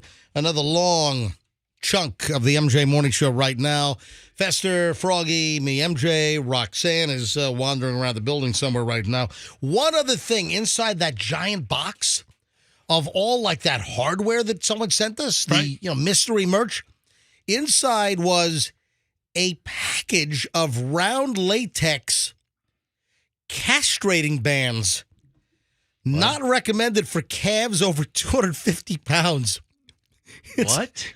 These are for veterinary use only. These are castrating bands for cows. Where do you use those? For calves. Cutting the boys off of cows? Well, I guess so. What the hell? What does this guy think we do in our spare time? I don't know. gosh. But that was a crazy box with MJ Morning Show mystery merch. Pretty random. Wow. So, Roxanne, have you heard of the divorce registry, and what do you think it is? I have heard of it. So do you want me to tell you? Because I know for certain what it is. Absolutely. You go ahead and tell me. It's basically... I mean, I know what it is, but you can go ahead and tell the story. When you get a divorce, you obviously got all this stuff together as couples from your wedding and whatever you've accumulated through life, and then you have to split it in half. It's kind of like mystery merch. Yeah. Yeah. It's like, it's divorce mystery merch. What happens, Roxanne's 100% right, when you get a divorce, a lot of folks have to start over and they need to get new things because maybe it didn't come with you in the split. You know, I feel like guys get the raw end of the deal on that because they usually end up with less than the woman. Like, I kept everything in my first. You don't understand. You don't understand his goal in the divorce. Keep the waffle iron. Get rid of you. But then I was thinking. Doug came with very little. He didn't have a lot of stuff. So I think guys you had more stuff than him? Oh gosh, yeah. He was a minor league baseball player. They have nothing. Yeah, listen. Hold on, no. You're talking about Doug or your first one? No, what I'm saying is when I got divorced, he didn't take much of our stuff. Okay. And when I got with Doug, who came from a divorce himself, he didn't come with a lot of accessories. Gotcha. And Doug. The one accessory he didn't come with was a wife. Yeah. Take all the crap. I don't want any of it. The divorce registry is a list of newly single people are now sending out a wish list of things they need. I mean, it could be from small appliances to dishware to glasses to silverware to linen, pillowcases, sheets. It's the divorce registry, and they're letting their friends and family know, hey, this is what I need to sort of get my life back on track. Okay, I think this is stupid because it's basically you and the guy or, the couple, they couldn't make it work. Maybe one was much more horrible than the other, but whatever happened, you couldn't make your marriage work for some reason, and now it's everybody else's responsibility to make sure you're made whole? No. Let's grab a couple calls on this. Let's see if we can drum up some phone calls from people. Have you actually exercised your right to ask for items after a divorce? You split up. Have you exercised this option is the word I'm looking for. Have you put out a list? Hey, you want to help me get on my feet? You want to help me kind of bounce back? This is what I need. Hey, also, conversely, have you been asked to contribute to a recently divorced individual's needs? Have you been the subject of providing to like a divorce registry? So I'm looking at Bed Bath & Beyond site. Let me give out the phone. Let me give out the phone number. 800-990-1047. 800-990-1047. So have you created a divorce registry asking people to help you out? And have you been asked to give things to a so-called divorce registry? 800-990-1047. That's how you get in. Or also, are you newly divorced and are you thinking that, hey, this is a good idea, maybe I should try this? Or are you recently divorced or getting there and you know about this, but you don't think you're going to do it? So any aspect of this, the divorce registry, 800-990-1047 is how you buzz in. All right, Fester, back to you. All right, I'm on Bed Bath & Beyond website. Well, maybe not for long. Well, but they still have some stores. You better. When you think of Seems like they're closing, another 400 stores or something? like that. But when you think of stores that It's people like turning into Bed Bath and Bye-Bye. when you think of places people register for household crap, that's one of the more common places. And I go to registries, and that's not an option. I frankly like householdcrap.com. They have good stuff. Yeah. They have wedding, baby, housewarming, college, other commitment ceremony, birthday, And anniversary. is there a divorce on there? No divorce. Oh, yeah. So it's not an official. By the way, I'm eating one of the gummy bears, the gummy colas or somebody sent me. Dude, you want to wash it down with Can a I have Slim some? Jim? They're That's right. delicious. Oh, you want some? Yeah, Yes. throw over a bag. Yeah. Throw it. There was a whole bag. We have to hear you chew it. Yeah, they're great. Cola gummies, man. I love them. Yeah, go ahead. So, no, anyway, of all the registry types that is recognized by BBB, Bed Bath & Beyond, divorce is not one of them. All right, let's go to phones. Hang on. I thought you were going to talk a little longer. I'm, No, I'm in the middle of mid-chew. Here's the thing. This is what you do. You get a divorce, you keep it classy. Nancy's in St. Pete. Hi, Nancy. You're on the MJ Morning Show. Hi. Oh, were we saying something? Yeah, I was. All right, Nancy, Go to Nancy. hold on. Let me let. No, there's so much gummy chewing going on. There is a lot of gummy chewing going on. Please. Yes, Roxanne. Finish your thought. You keep it classy. You have your friends come over. You get a cake from Publix. So glad I left that. And then you put an obscene body part on the cake. You eat the cake with your girlfriends. You drink a lot, and you call it a day. You don't need to do. Hold registry. on. What? So the cake reads, so glad I left that, and then you put like a male unit on there? Is that your idea of classy? Hang on. Hold on. Will Publix Bakery put a wang on your cake? Just a little fondant. Dude, I know Chef Michael will let them eat cake on West Shore. Well, hang on a minute. I've seen the cakes before. I've seen these cakes. Will Publix do a wang cake? I don't know who did it, but it tasted like I ate one of these cakes. It was not a cake for You me. ate a wang cake? It was a friend's cake. Yum. Yeah, it was a divorce party. You And know, I mean, I don't see Let Them Eat Cake in the same spot anymore. Did they move? they move? I don't know, but I don't see them in that spot on Southwest Shore. Let's go to Nancy. Nancy, thanks for calling and sorry to abruptly put you on hold. Nancy, MJ Morning Show, you're up in St. Pete. Good morning, MJ. Yeah, I don't agree with the registry. I'm with Roxanne on this. Keep it classy. But I will say in the middle of my divorce, it was coming around Christmas with 4 kids, and everybody knew all my funds were tied up, and they threw a beautiful surprise party and told everybody to bring me a gift card to Target or something similar and a bottle of red wine. Yep. And I'll tell you, I cried because there were 40 women on a Tuesday night, and that was my kids' Christmas. And it was a beautiful way to kind of like say, hey, you're going to be fine, and you're going to have a great Christmas no matter what. But I don't know about a registry. That seems a little crazy to me. It's not everybody's problem that you get divorced. But that's very nice. Yeah, that's sweet of your friends. In an unsolicited fashion that all your friends stepped up to help you out. And support your alcoholism. She said it's a bottle of red wine. 40 friends dropped off a bottle of red wine. How many bottles of wine did you get? It was so funny because it was like 38, and I was like, oh, I'm Good for you. 38 bottles of What a wine. dream. Hey, I've gone to restaurants that don't have 38 bottles of wine. all right, did you get any good stuff, or was it all crap like on the rack at 7-Eleven? Oh, no, it was all good stuff. Oh, really? You know? Oh, yeah, man. they're wine drinkers. So it was a really beautiful thing to do because it made my Christmas. I was able to host people, but it was... How long ago was this, Nancy? How long? Oh, 12 years ago. And you bounced back? Did you get remarried? No, but I'm in a great relationship, and of course I bounced back. I got 4 great kids, and life is good.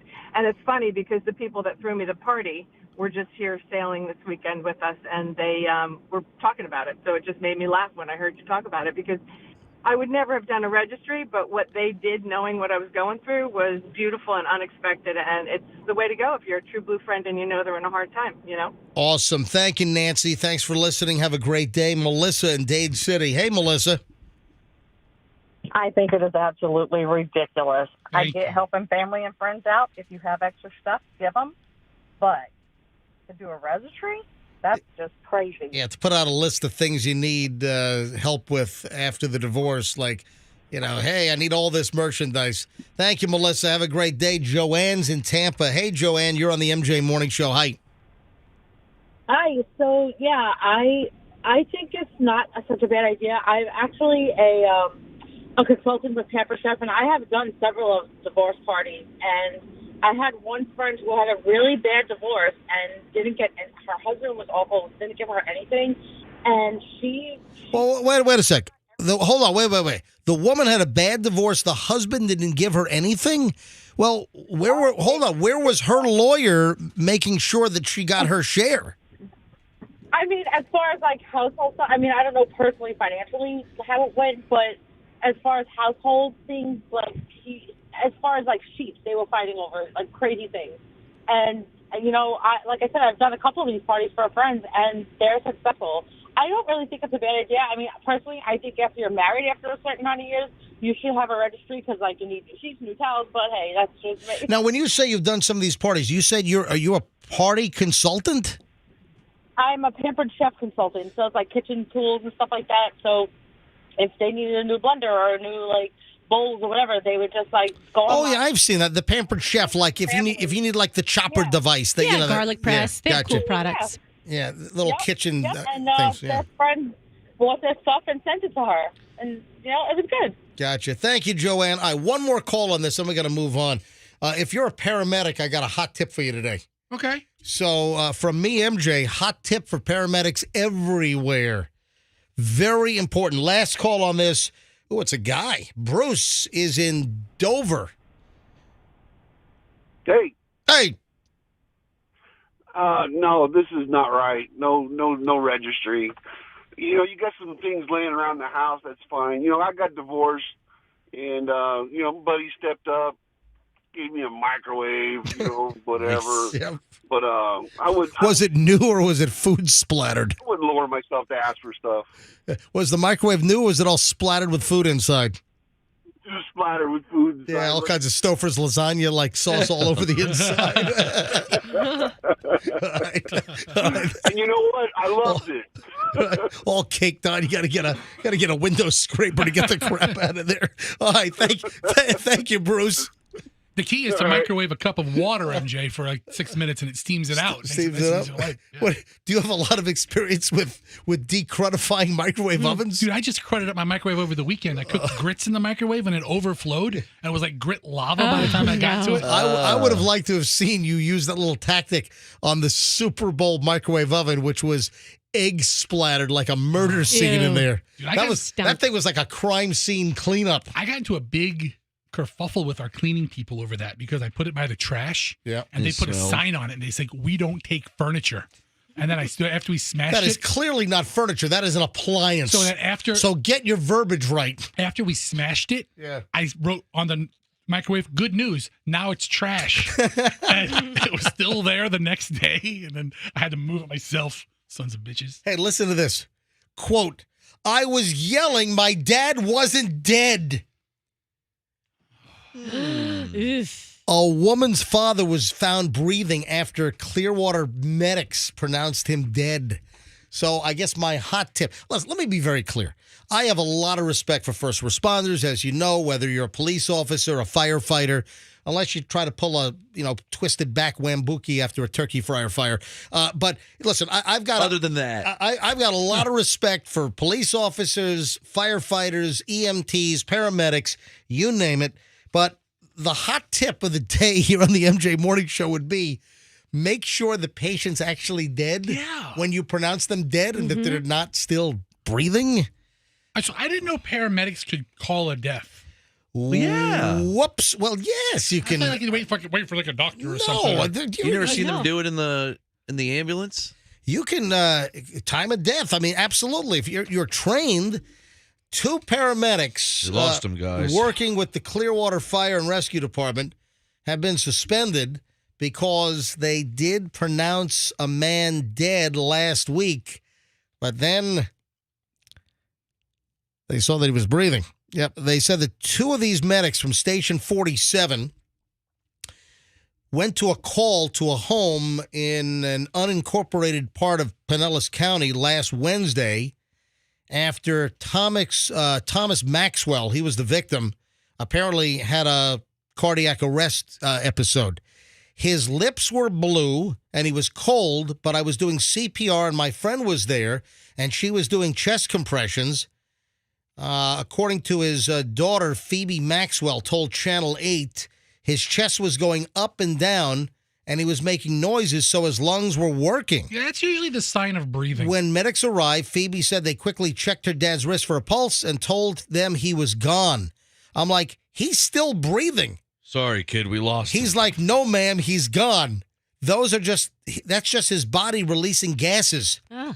After the medics left, a Pinellas County Sheriff's Office deputy went to the home to investigate Maxwell's death, noticed that he was still breathing. The dude is still, what is going on here? This is rare. I can't believe that this would, all right, if you're an EMT, if you're a paramedic, I would love you to call in right now. And you can remain completely anonymous. You don't have to give your name. You don't have to talk about what agency you work for unless you want to. But how do you make sure that somebody really is gone? I mean, this guy's chest is moving. Shouldn't you be a little more careful that they left? That's just gas, ma'am. Gas. Over and over and over again. The chest moving is a sign? All right, let's go. If we can find an EMT, paramedic, first responder, firefighter, I would love to hear your take on this. 800-990-1047. 800-990-1047. And remember, this is an anonymous call if you choose. You can remain anonymous. But, man, this is crazy. Largo fire and rescue crews were then called to the home, and then this guy Thomas Maxwell, was rushed to the hospital. Upon notification of this incident, we immediately removed both fire medics from their normal duties and discontinued their abilities to provide patient care. In conjunction with the county's medical director, Clearwater Fire Chief Scott Ehlers said in a statement to News Channel 8. I think I have to agree with some kind of retraining. The two medics who initially responded to the call were placed on administrative duty and were clinically suspended by the Pinellas County EMS Medical Director's Office. Both the Medical Director's Office and Clearwater Fire and Rescue are looking into the incident. On behalf of the city, I apologize for the actions and the inactions of our crew during this incident, according to Chief Ehlers. We have strict policies and procedures in place that were not followed. According to the preliminary review, these two did not perform to the standard of care that our citizens expect and deserve. As of Monday, Phoebe said her dad was still in intensive care and was seeing a speech therapist for slowed speech. He's alive, though.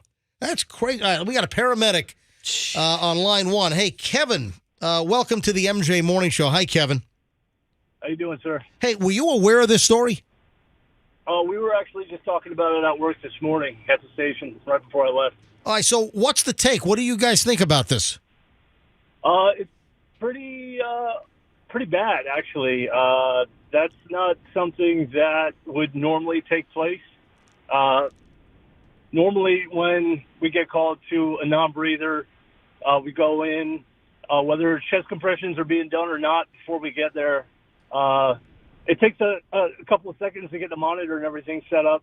So I usually instruct the other EMTs and medics to do chest compressions, just in case while we get everything set up, just to give them a fighting chance, Now, are you in a local county or city, or do you want to say basic location or no?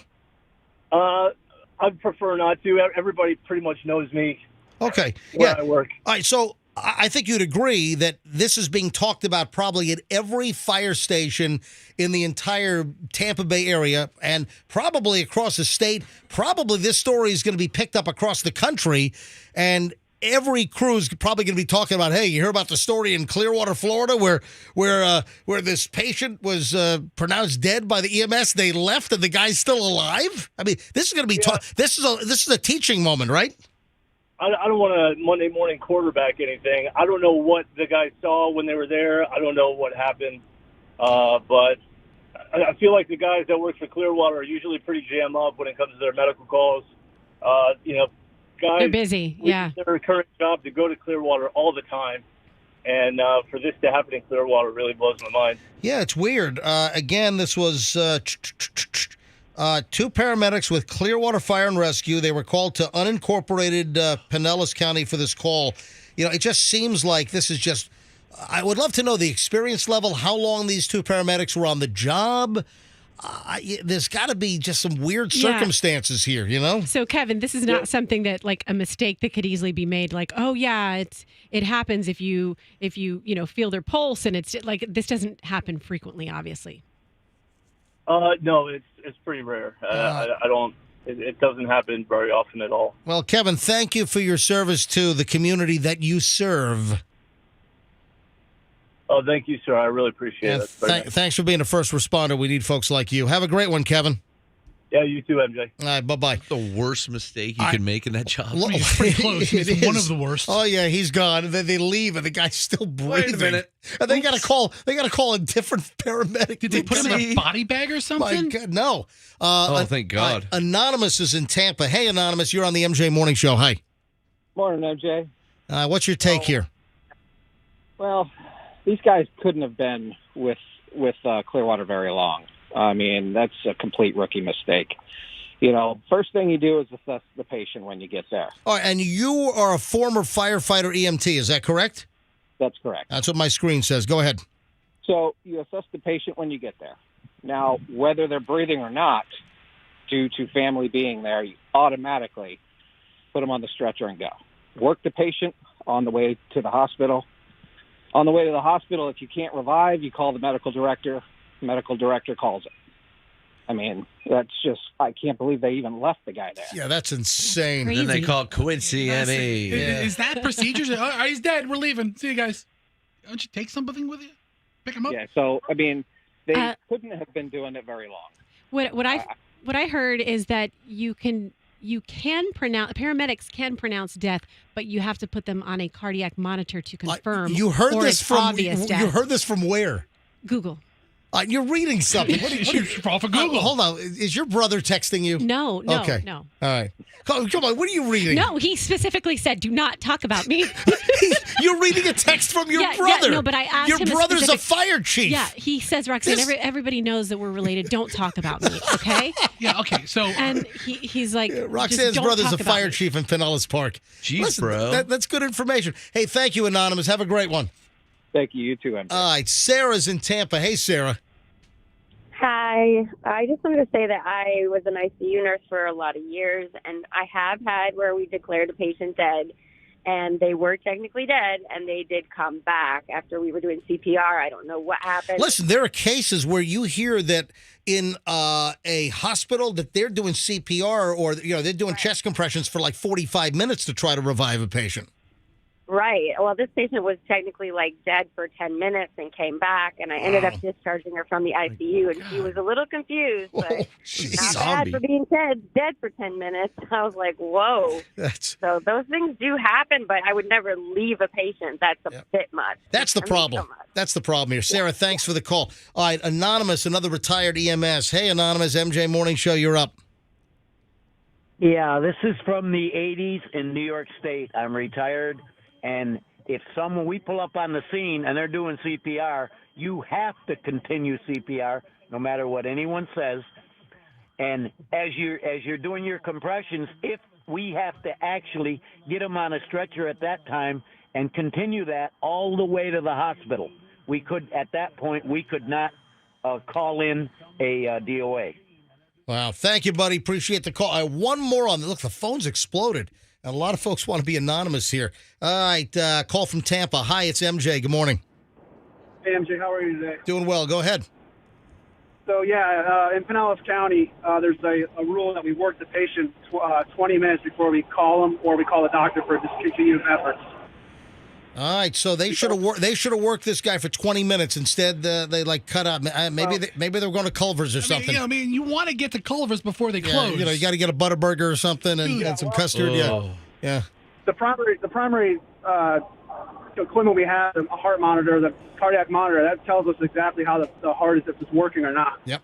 So they must have not even hooked the guy up. I don't know the full story at all.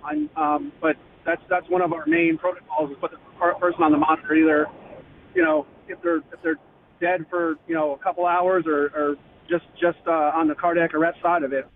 Well, there you have it. And you're a current first responder in the Tampa Bay area. Is that correct? That is correct. All right. Thanks for serving the area, buddy. Thanks for calling in. Thanks for listening. But the craziest part is that the daughter is right there, like, Yeah. he's breathing. Yeah. I can see his chest going up and down. No, he's just off gassing. No, he's just, that's just, Froggy, stop. This is a serious story. Anyway, the guy's alive. He's in ICU, but the guy's still alive. Dude, I knew a guy that worked at a funeral home, and he said sometimes the bodies. They cut him? They do funny things. All right. Hey, when we get back, final chunk of the MJ Morning Show, we got to talk about your candles that you're burning in your house there, Roxanne. Also, when we get back, got some leftover Hollywood stuff. And it's not like it's bad leftover. I've got good stuff. We just didn't get to it today. So every day, the final segment of the show is like top-notch material that we haven't gotten to yet that I'll be really angry if we leave on the table. So don't move. We're back in minutes. Final chunk of the MJ Morning Show next here on Q105.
MJ Morning Show. This is Q105 in the final minutes, but action-packed, I might add, of the MJ Morning Show here on a Tuesday.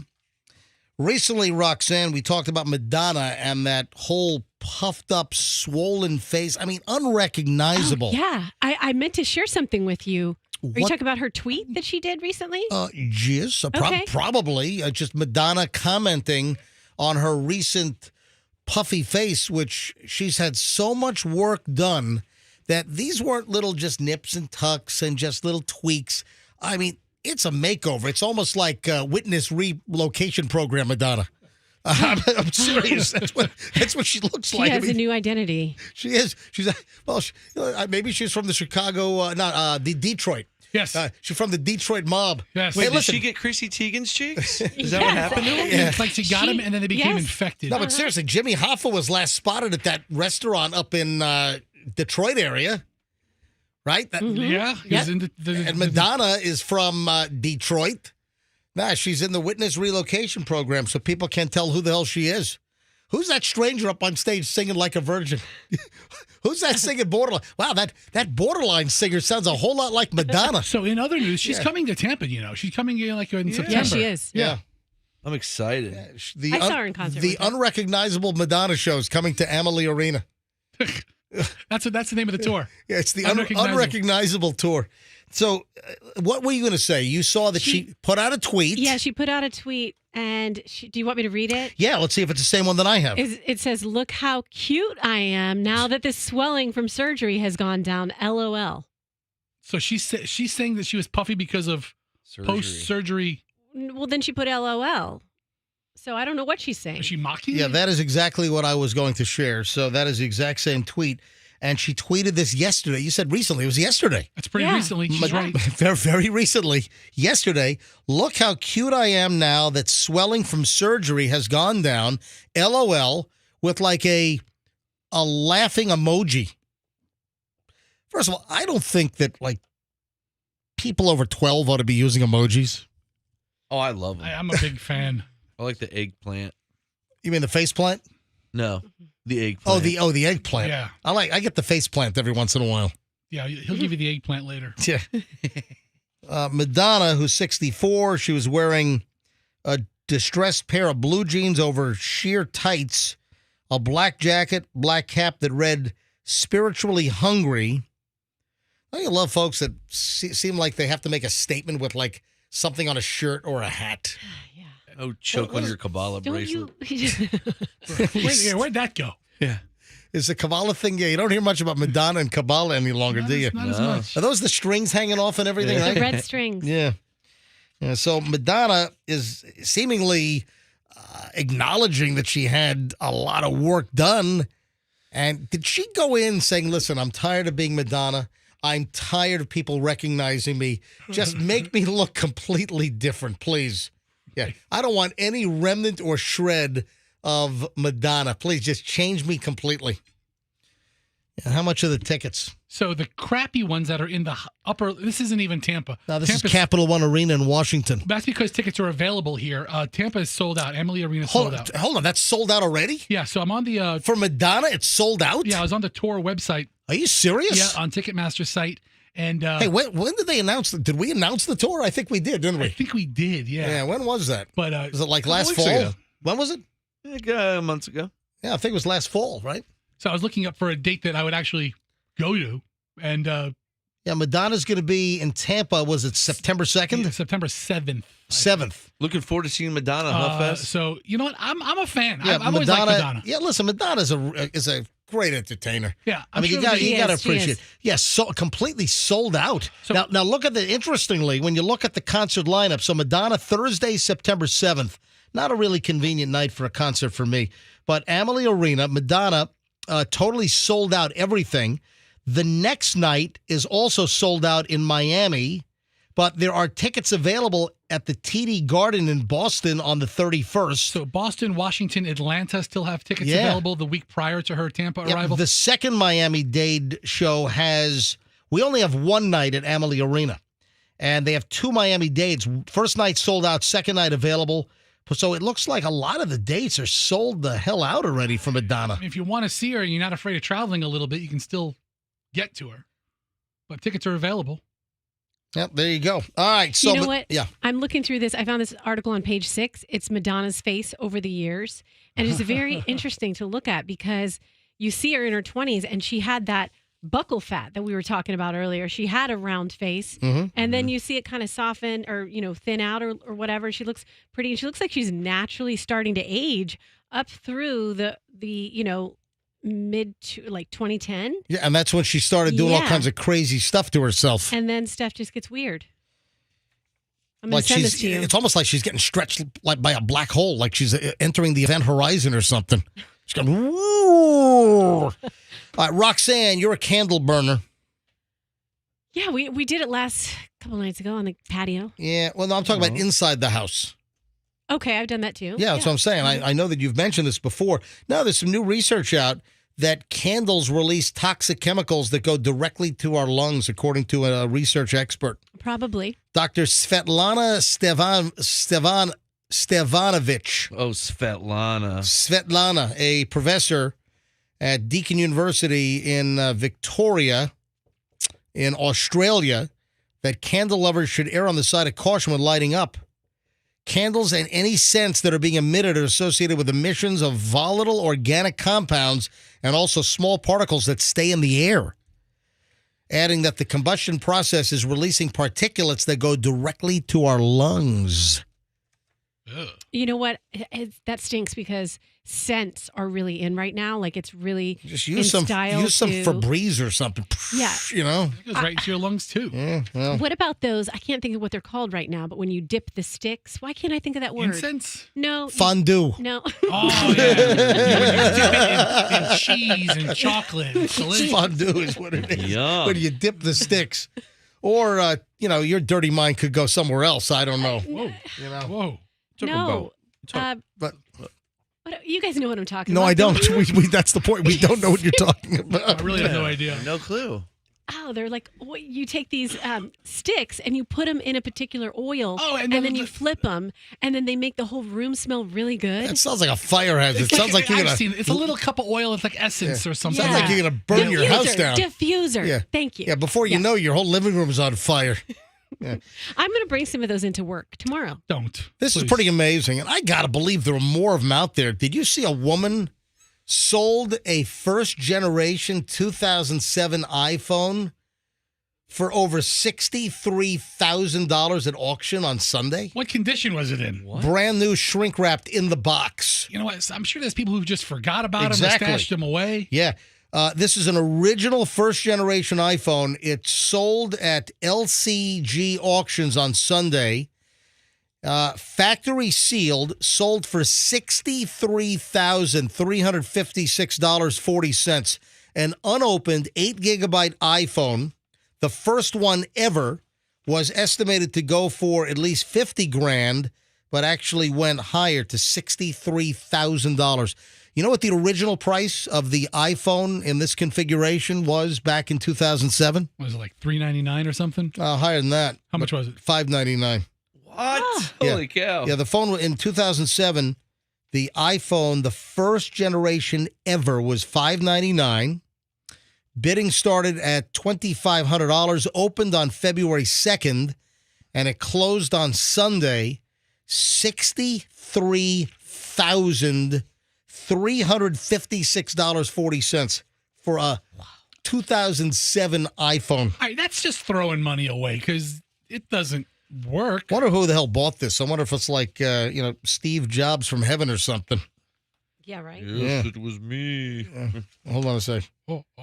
Yes. It was me. Steve. I would say it's a little too high. Is it going to end up in a museum? I mean, I wonder who is buying this phone for $63,000? I mean, it doesn't work anymore. I don't think it's probably 2G? Mm-hmm. I don't even think networks would support this thing anymore to be able to use it. Do they plan? Do you think they plan to open up the shrink wrap or keep it sealed? That is the question. Hey, finally, a woman was seen on I-4 on a motorized scooter. Dude. road. What the hell? Just like on the side of the road? On side the of interstate. Traveling No, down. in a lane on the interstate. Death wish. What the hell? An elderly woman on a motorized scooter was spotted on busy I-4. Luckily not hurt. She was spotted on I-4 West between Colonial Drive and State Road 408. Just driving down in her scooter. Okay. I mean, is there a range? Can I go downtown and get a scooter and take it up to Carrollwood or something? My God, this is insane. Police said they responded when somebody called 911. The initial report shows police received at least 9 calls from people reporting the woman on I-4 just tooling down the road between 4:44 p.m. and 5:01 p.m. on Sunday. That is insane. You know, those things go, 6 miles an hour? And you got cars on I-4 doing 90? Doing 106 miles an hour. Man, she could have been a freaking hood ornament. That's terrifying. God, I mean, clearly she must not have been playing with a full deck or something. What, she escaped like the home? From the and then nursing home? And then she opened up a scooter account. I clocked her doing 6, you know? That's insane. All right, folks, have a great day. And we'll see you back here tomorrow. Website is always loaded. The address for the Merch Mania, what do we call it? What's the name of the MJ Mystery Merch? Mystery Merch. So if you want to send us anything, send us Amazon packages, just send us crap, and we'll unbox it live on the air to see what you're sending us. MJMorningshow.com. That's MJMorningshow.com. And we'll see you tomorrow, folks, and let's be careful out there.